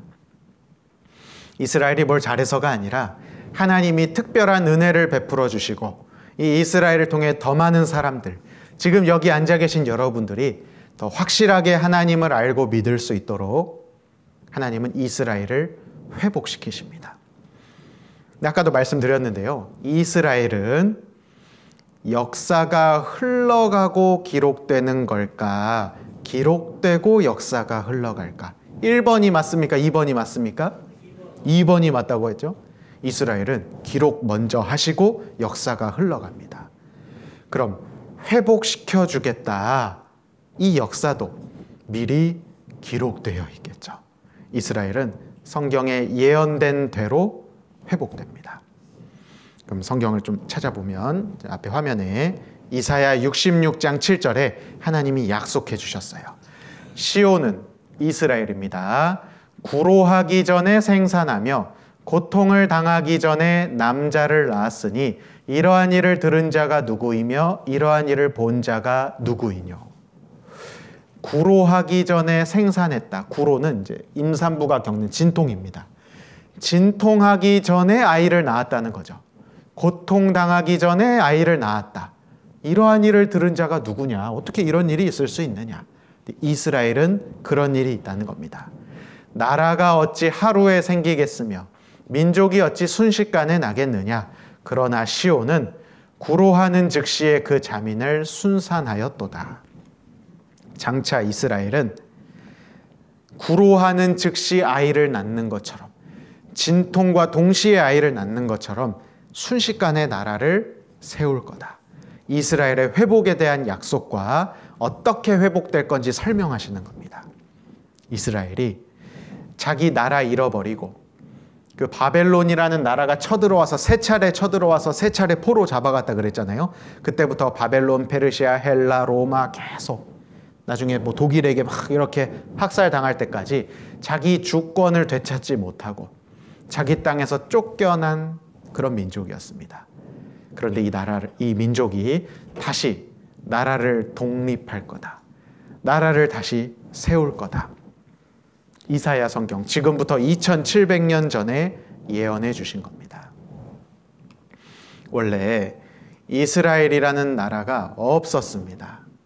왜냐하면 이스라엘은 자기 나라, 자기 주권 없이 쫓겨다녔죠. 그 자리에는 주변에 있는 아랍 국가들과 마찬가지로 아랍 민족인 팔레스타인이 살고 있었습니다. 그런데 이 팔레스타인, 이스라엘이 살던 옛 땅에 다시 이스라엘 나라가 세워질 거라고 성경은 예언하고 계신 겁니다. 여기에 이스라엘이 생길 거다. 그럼 지금 이스라엘 이런 나라가 다시 생겼을까요? 안 생겼을까요? 생겼습니다. 지금 지도를 찾아보면 여기 이스라엘, 1948년 5월 14일에 독립선언문을 낭독하는 초대수상 벤구리온.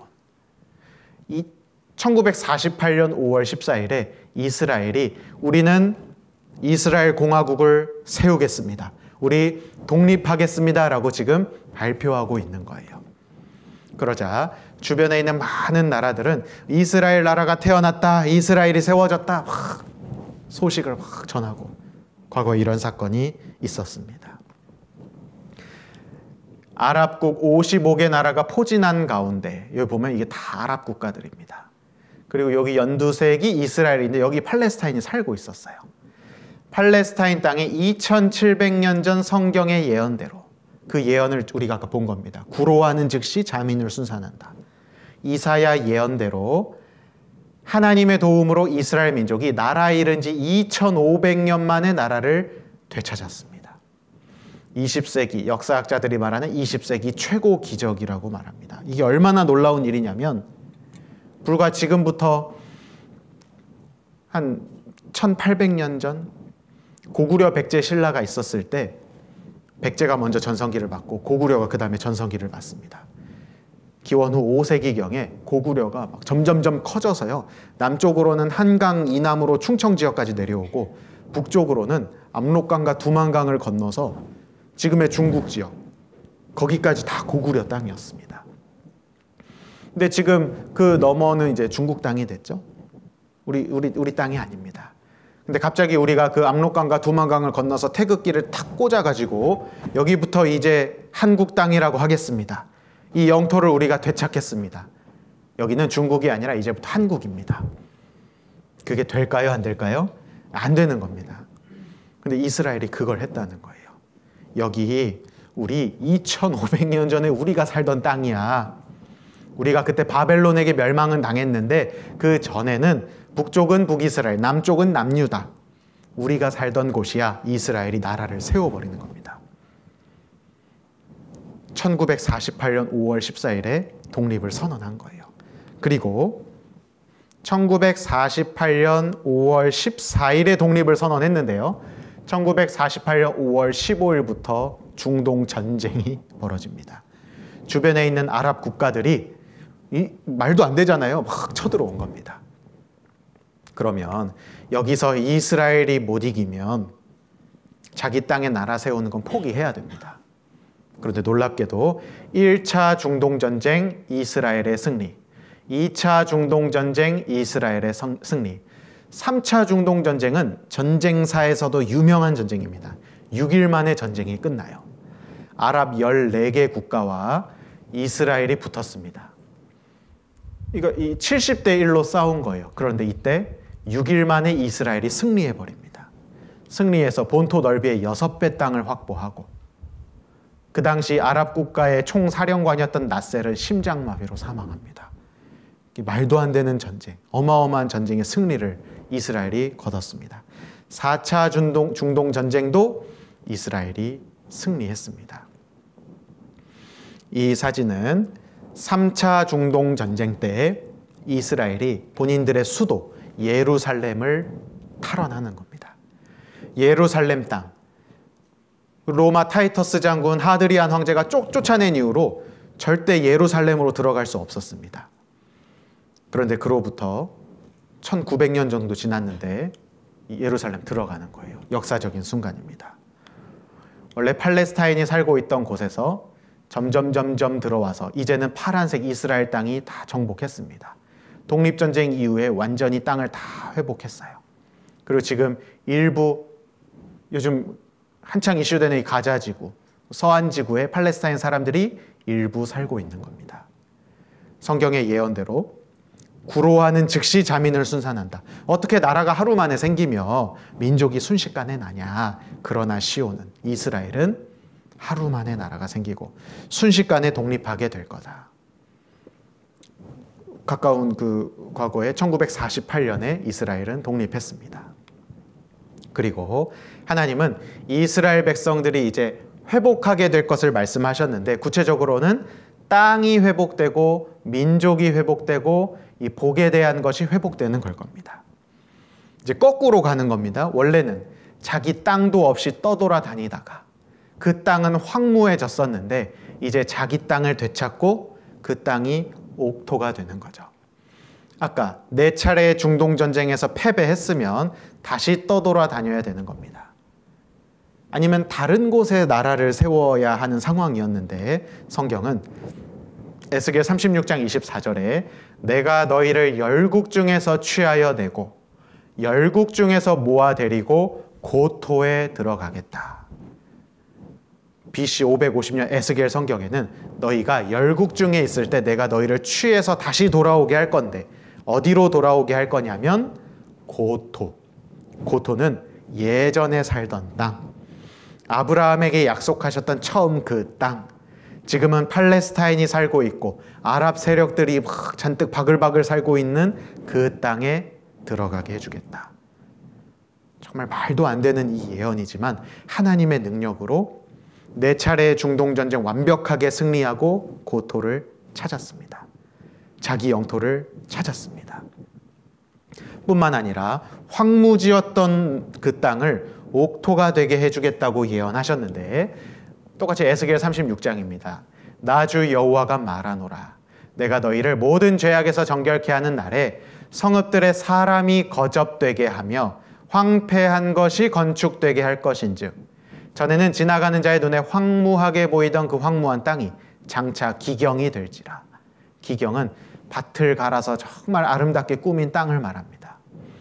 사람이 이르기를 이 땅이 황무하더니 이제는 에덴 동산 같이 되었고 황량하고 적막하고 무너진 성읍들의 성벽과 거민이 있다 하리니 너희 사면에 남은 이방 사람이 나 여호와가 무너진 곳을 건축하며 황무한 자리에 심은 줄 알리라. 나 여호와가 말하였으니 이루리라.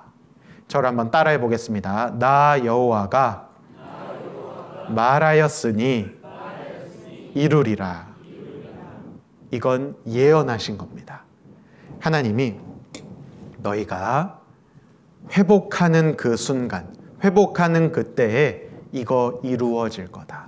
뭐가 이루어지냐면 황무한 땅에 에덴 동산같이 회복시켜 주셔서 사람들이 거접되고 건축되게 할 것이다. 황무하다는 건 사막 같은 겁니다. 아무것도 없습니다. 뭐 농사는커녕 에덴 동산은커녕 풀 한 폭이 없죠. 사람도 없습니다. 근데 그 땅이 기경이 되고 에덴 동산같이 회복하게 될 거다라고 예언하신 겁니다. 이제 이 책은 마크 트웨인이라는 사람이 쓴 책인데 1869년에 쓴 책입니다. 아까 이스라엘이 언제 독립했죠? 1948년. 그러니까 그 전입니다.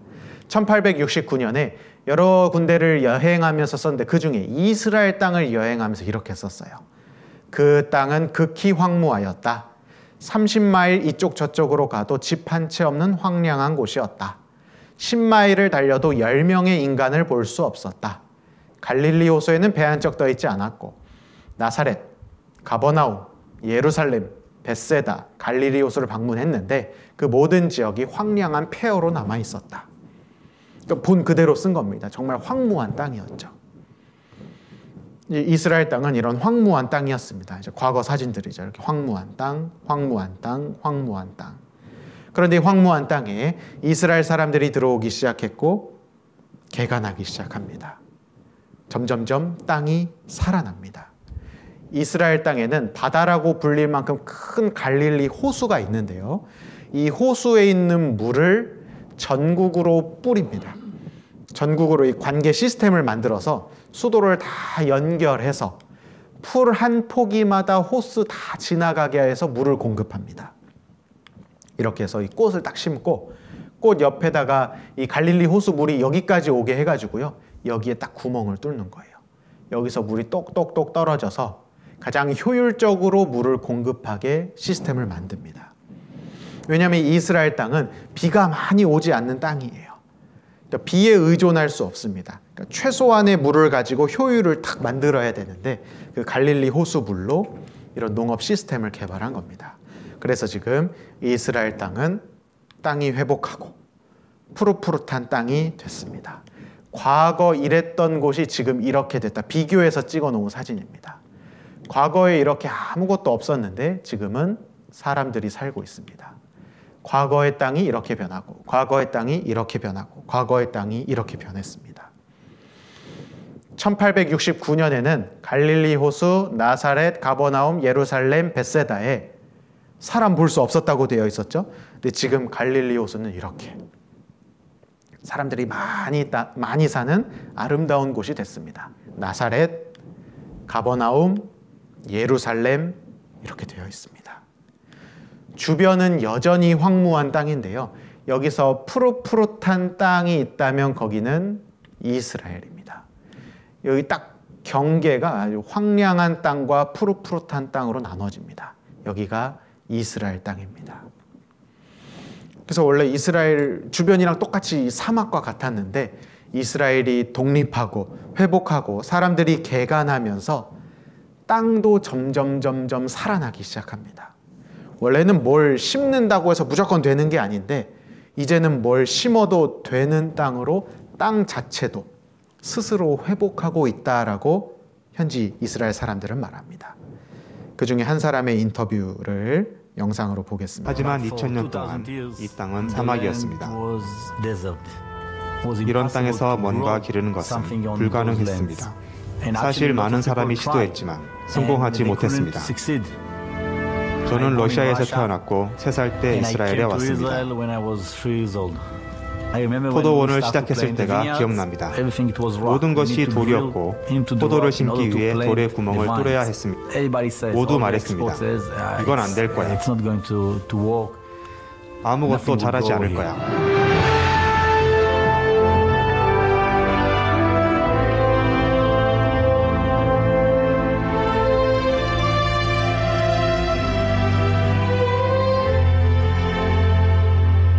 이것은 우리가 이해할 수 있는 일이 아닙니다. 우리는 땅을 바꾸거나 새 토양을 가져오지 않았습니다. 죽은 사람이 살아난 것처럼 땅이 스스로 회복했죠.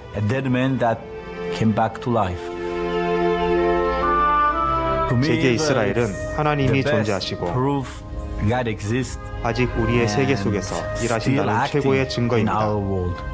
더 나은 증거는 찾을 수 없을 것입니다. 나는 야코브 버그이며 나는 이스라엘입니다. 그러니까 원래 이스라엘 땅에는 포도 농사가 되게 많이 잘 됐었습니다. 그래서 신약 성경에 보면 예수님 당시에 포도나무에 대한 말씀도 많이 하시고 포도주도 즐겨 먹고, 그런데 이 AD 70년 이후에 로마가 다 멸망시키고 식민지로 삼을 때 포도나무들을 다 뽑아갔어요. 그래서 그 로마로 가져간 겁니다. 그래서 뭐 이탈리아 그 남부 유럽에서 이제 포도 농사가 잘 되고 이제 거기 포도주가 다 유명해졌죠. 그런데 이제 이스라엘이 독립한 이후에 다시 포도 농사를 시작한 겁니다. 그 황량한 땅에 안 되리라고 생각했는데 포도 농사를 하고 있는 이 야코브 버그라는 사람이 땅이 스스로 회복하고 있다. 토양을 어디서 가져온 게 아닌데 포도나무가 자랄 수 없는 환경이었는데 자라는 환경으로 바뀌고 있다는 겁니다.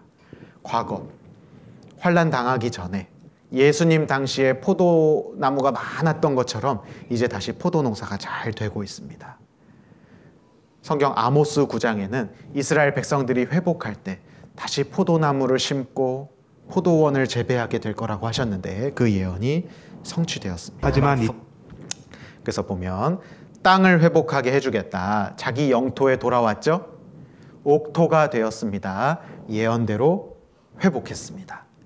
그럼 민족도 한번 살펴보겠습니다. 적은 민족이 되고 뿔뿔이 흩어진 민족이었는데 회복된다는 건 많은 민족이 함께 살게 된다라는 뜻입니다. 다시 말하면 자기 땅으로 돌아오게 될 거다. 아까 읽은 말씀인데요. 열국 중에서 모아 데리고 고토에 들어가서 나중에 고토에 열국 중에서 모아서 다 데리고 갈 거다. 이스라엘 사람들이 열국 중에서 전 세계 중에서 다시 자기 땅으로 돌아갈 거다. 그러므로 나 주 여호와가 말하노라. 내가 이제 내 거룩한 이름을 위하여 열심을 내어 야곱의 사로잡힌 자를 돌아오게 하며 이스라엘 온 족속에게 긍휼을 베풀지라. 하나님이 긍휼 자비를 베푸셔서 사로잡혀 있는 모든 이스라엘 사람들 돌아오게 할 거다. 예언이 되어 있습니다. 성취가 됐죠. 1948년에 독립한 이후에 유대인들이 세계 각각 열방에서 돌아오고 있습니다. 아르헨티나에 살던 유대인들도 이스라엘로 이민하고 있고요. 프랑스에 살고 있는 유대인들도 이스라엘로 영구 이주하고 있습니다. 이스라엘에서도 해외에 사는 유대인들을 모시기 위해 각종 유치 작전, 정책들을 펼치고 있습니다. 유대인 방랑 30년 내에 끝날 거다. 그만큼 돌아오는 속도가 굉장히 빨랐습니다. 그래서 이스라엘 처음 1948년 건국할 당시에는 이스라엘 땅 안에 사는 유대인이 80만 명 정도 됐습니다. 80만 6천 명. 그런데 2000년대 이후에 매년 2만에서 3만 명씩 돌아오고 있습니다. 그리고 2023년 4월까지 972만 7천 명이 돌아왔습니다. 점점점 계속 돌아오고 있습니다. 그리고 이제 어떤 사람은 돌아가기 싫은 사람도 있겠죠. 삶의 터전을 다 갖춰놨는데 내가 굳이 왜 이스라엘 땅으로 돌아가야 되냐. 나는 유대인이지만 여기 살겠다. 그런데 점점 돌아갈 수밖에 없는 상황이 펼쳐집니다. 이스라엘 사람들이 자기 땅으로 돌아가는 걸 알리야라고 하는데요.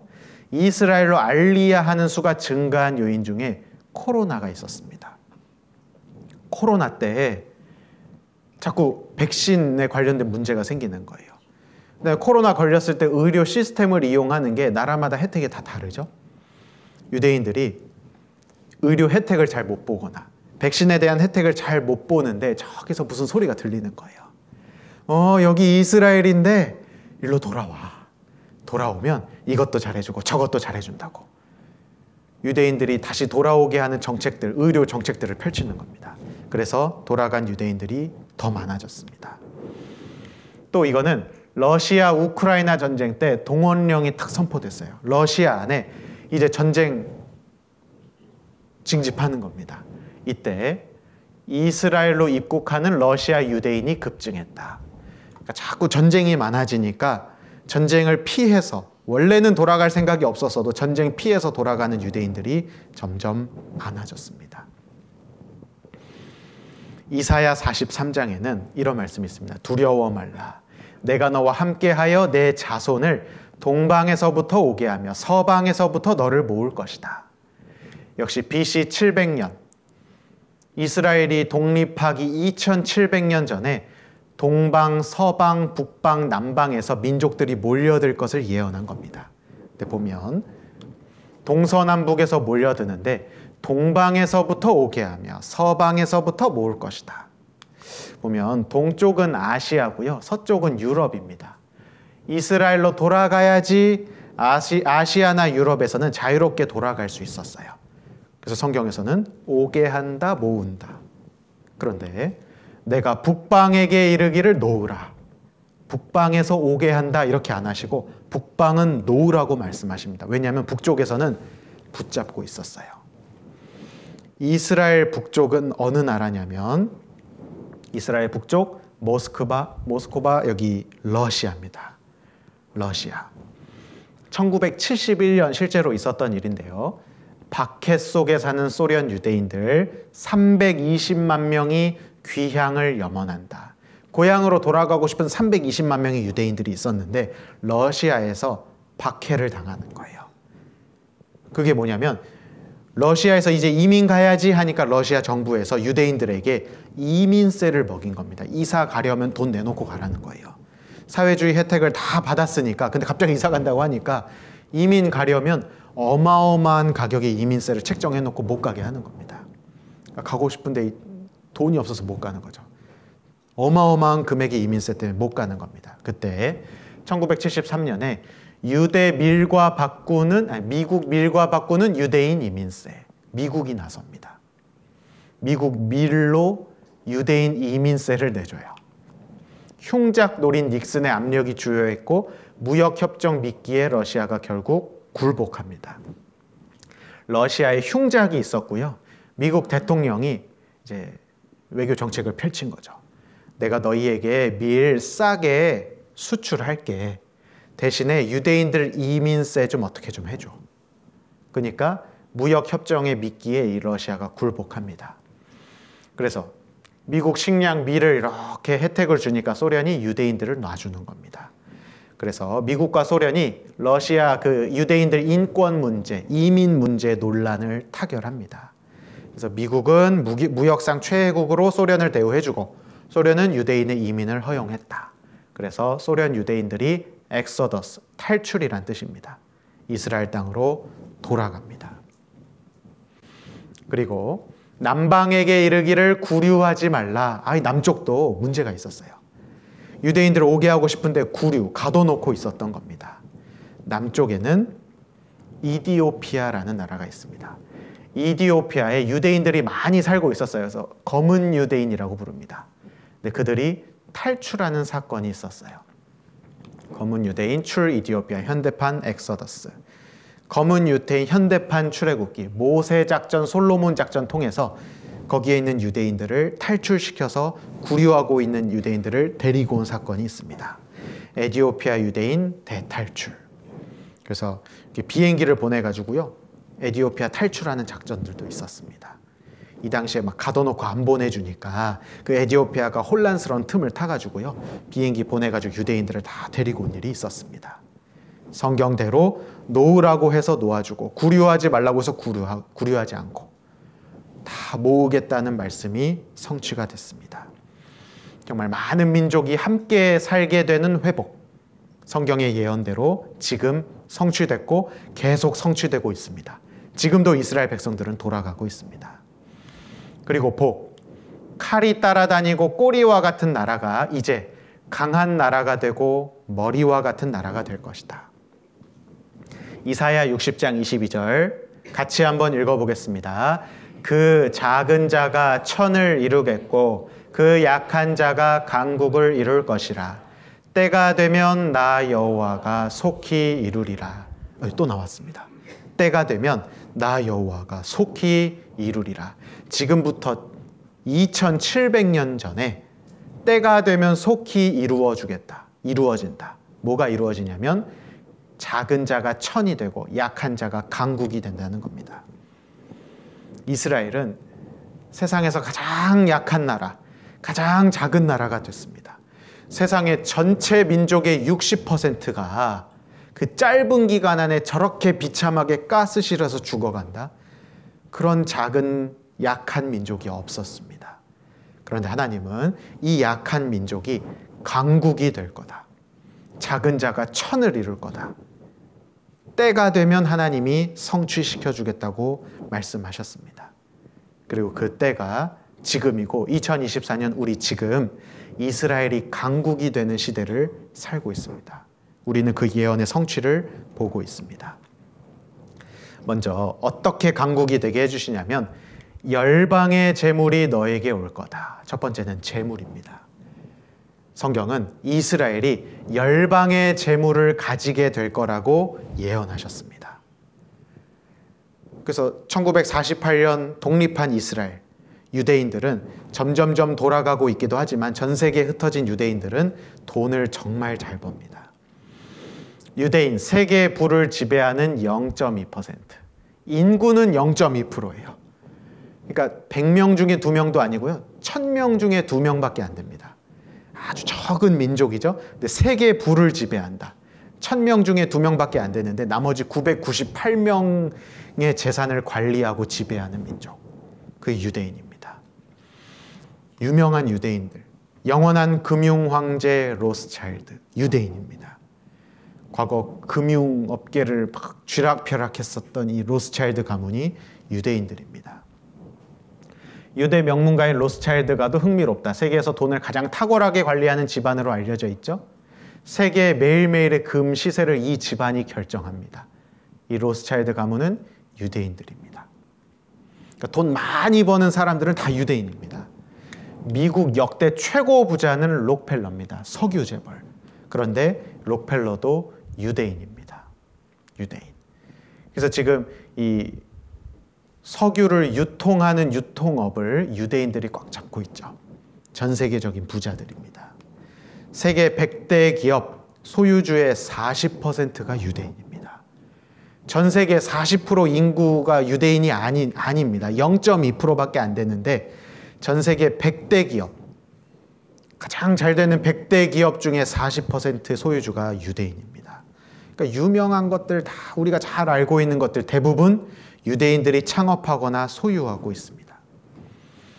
올해 2월에 발표된 전 세계 부자 순위 1등부터 10등을 공개합니다. 이런 사람들이 전 세계에서 돈 제일 많은 사람들이랍니다. 1등 베르나르 아르노. 이 사람은 온갖 명품 브랜드 모여 있는 회사의 회장입니다. 루이비통 막 이런 거 있죠. 1등입니다. 일론 머스크 테슬라 CEO 2등. 아마존 창업자 제프 베이조스가 3등. 페이스북 창업자 마크 저커버그가 4등. 오라클 창업자 레리 앨리슨 5등. 워렌 버핏 6등입니다. 빌 게이츠, 스티브 발머, 마이크로소프트 회사의 창업주, 그다음에 전 CEO, 현재 대표 뭐 이런 사람들이 7등, 8등.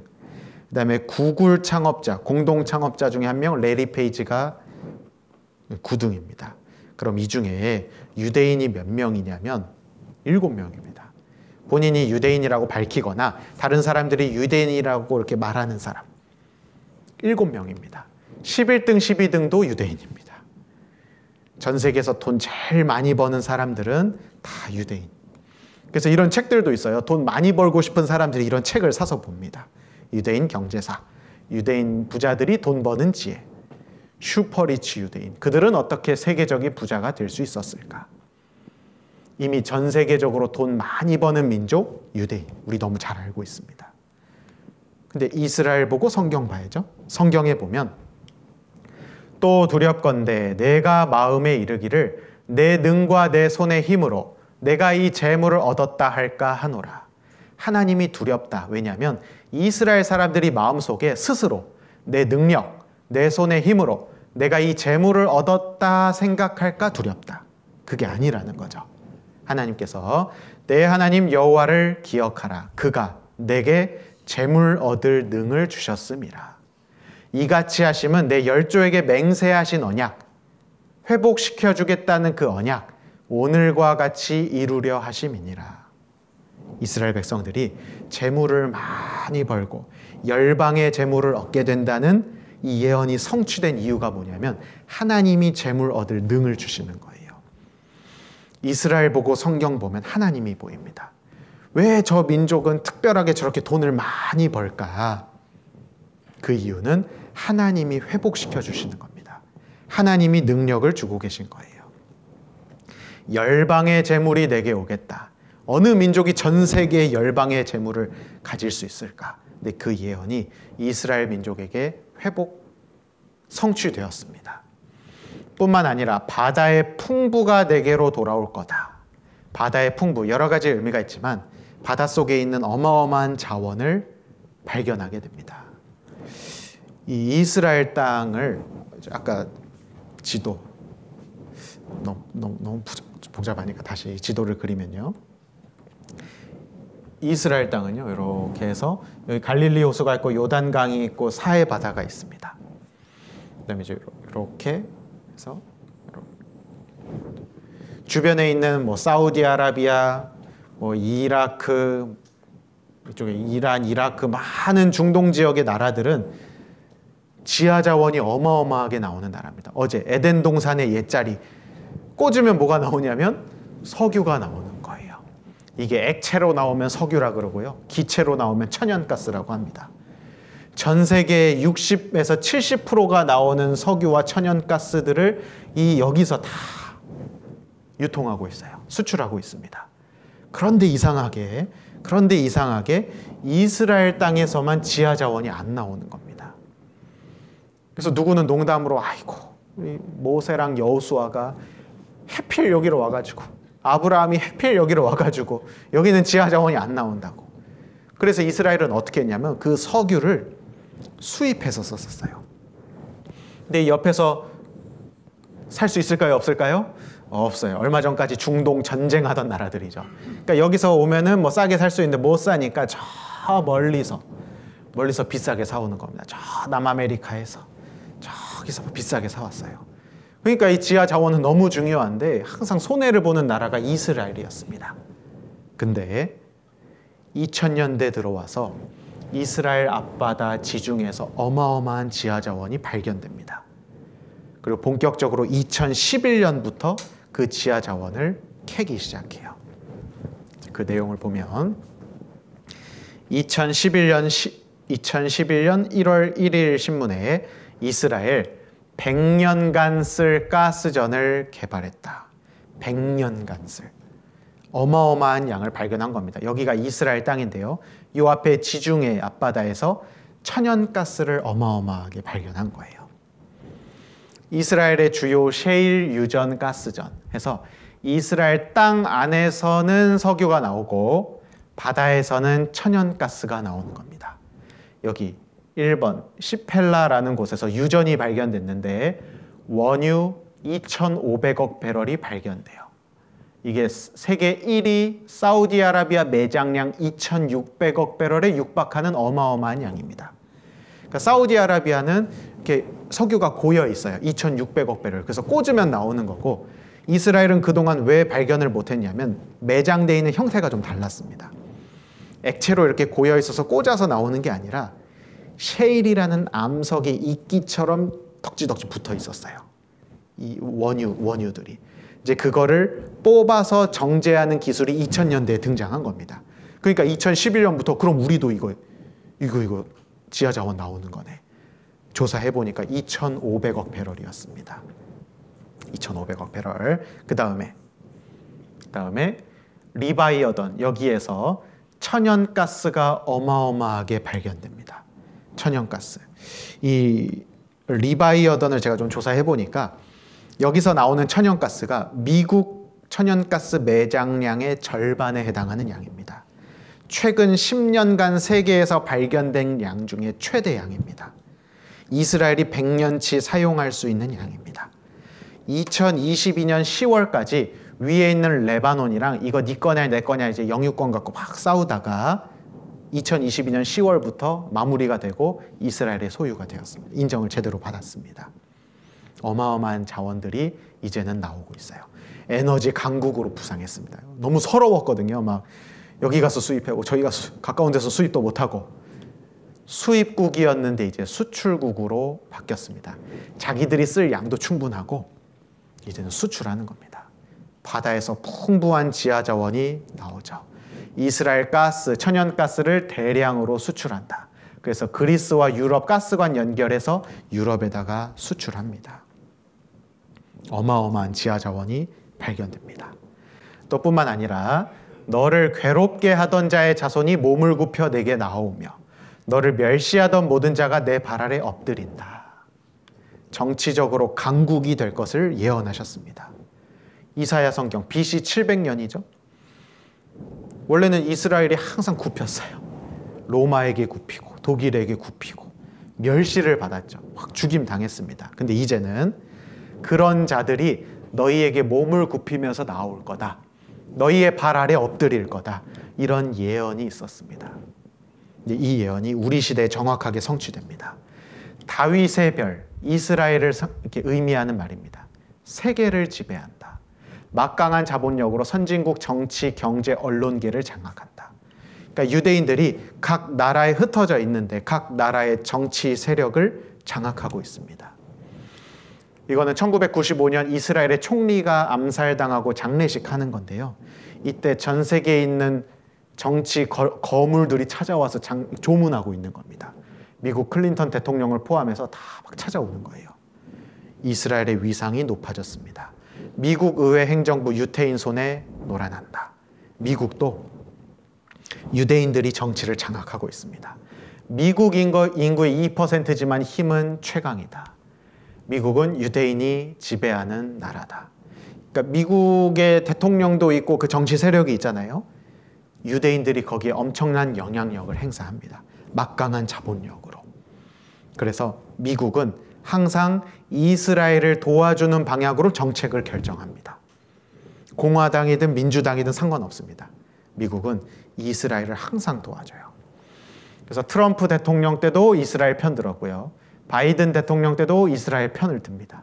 이스라엘이 어떤 결정을 하면 뭐 겉으로는 뭔가 중립적으로 미국이 하는 것 같지만 사실 이스라엘 편을 계속 들고 있습니다.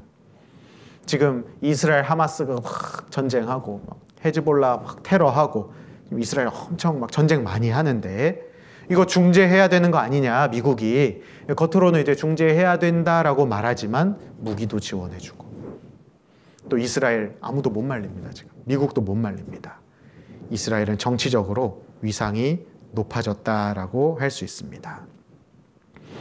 그리고 내 하나님 여호와께서 너를 세계 모든 민족 위에 뛰어나게 하실 것이다. 지금부터 3,500년 전에 세계 모든 민족 위에 뛰어나게 하신다. 이거는 몇 등 되게 해준다는 걸까요? 세계 모든 민족 위에 뛰어나게 한다는 건 적당히 한 10등, 10등 안에만 들자. 이 정도가 아니라 몇 등이요? 1등 되게 해주겠다는 겁니다. 전 세계에서 가장 뛰어난 민족이 되게 해주겠다. 뭐 여러 가지 측면이 있겠지만 교육 측면에서 보면요, 정말 이스라엘에서 수재들이 많이 나옵니다. 노벨상, 최근에 우리나라에서도 노벨상 수상한 분이 계시죠? 노벨 문학상. 노벨상은 전 세계에서 각 분야에서 뛰어난 분들에게 주는 상입니다. 근데 노벨상 22.3%를 유대인들이 탑니다. 역대 노벨상 수상자 20%가 넘습니다. 그만큼 똑똑한 사람들이 많아요. 아이비리그 학생 20%, 교수 30%. 아이비리그는 전 세계에서 유명한 대학들, 뭐 하버드 대학교, 예일 대학교, 유명한 대학교, 공부 잘하는 사람만 들어갑니다.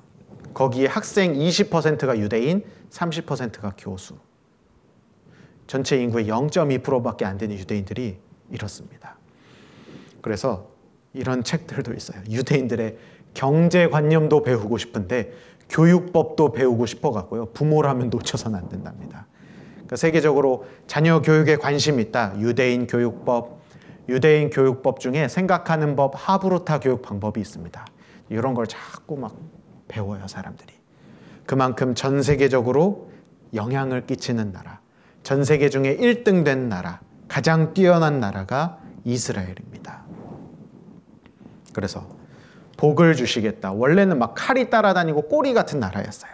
그런데 이제는 가장 강한 나라, 가장 머리와 같은 1등 나라가 됐습니다. 강국이 되게 해주겠다. 때가 되면 나 여호와가 속히 이루리라. 지금부터 2700년 전 말씀이 지금 이루어지고 있는 겁니다. 지금 이스라엘은 전 세계에서 가장 강한 나라가 됐죠. 성경 보고 이스라엘 보고, 이스라엘 보고 성경 보면 예언을 성취하시는 하나님을 볼 수 있습니다. 너희 우상들은 소송을 일으키라 라고 말씀하셨는데 장차 당할 일을 쫙 말씀하시죠. 이번엔 회복에 대해서 말씀하셨습니다. 이스라엘이 각각 3가지 영역에서 회복해서 독립된 나라를 이룰 것이다. 성취된 걸 확인해 봤습니다. 그러면 우리는 하나님이 참 신이구나, 하나님 정말 살아계시구나 라는 걸 알 수 있습니다. 우리 마지막으로 요한복음 14장 29절 같이 한번 읽어보겠습니다. 이제 일이 이루기 전에 너희에게 말한 것은 일이 이룰 때에 너희로 믿게 하려 함이라. 하나님은 일이 이루기 전에 미리 우리에게 말씀해 주셨어요. 예언하신 겁니다. 왜냐하면 일이 이룰 때에, 성취될 때에 너희로 믿게 하려 함이라. 2시간 동안 이스라엘 역사를 공부했는데요. 이스라엘 역사를 왜 배워야 되냐? 그죠? 아브라함 막 이름 외우고 이게 중요한 게 아닙니다. 아니면 상식 하나 배웠네. 지금 이스라엘 강한 나라 됐네. 알겠네. 그래서 배운 게 아닙니다. 하나님은 일이 이루기 전에 이스라엘의 환난과 회복을 먼저 말씀하셨어요. 왜냐하면 일이 이룰 때에, 성취될 때에 너희로 믿게 하려 함이라. 이스라엘은 하나님의 증인입니다. 하나님이 정말 살아계시다는 걸 알고 믿게 하는 증인입니다. 하나님이 정말 유일하신 신이고 역사를 다스리시는 신이라는 걸 믿게 하려고 세우신 증인입니다.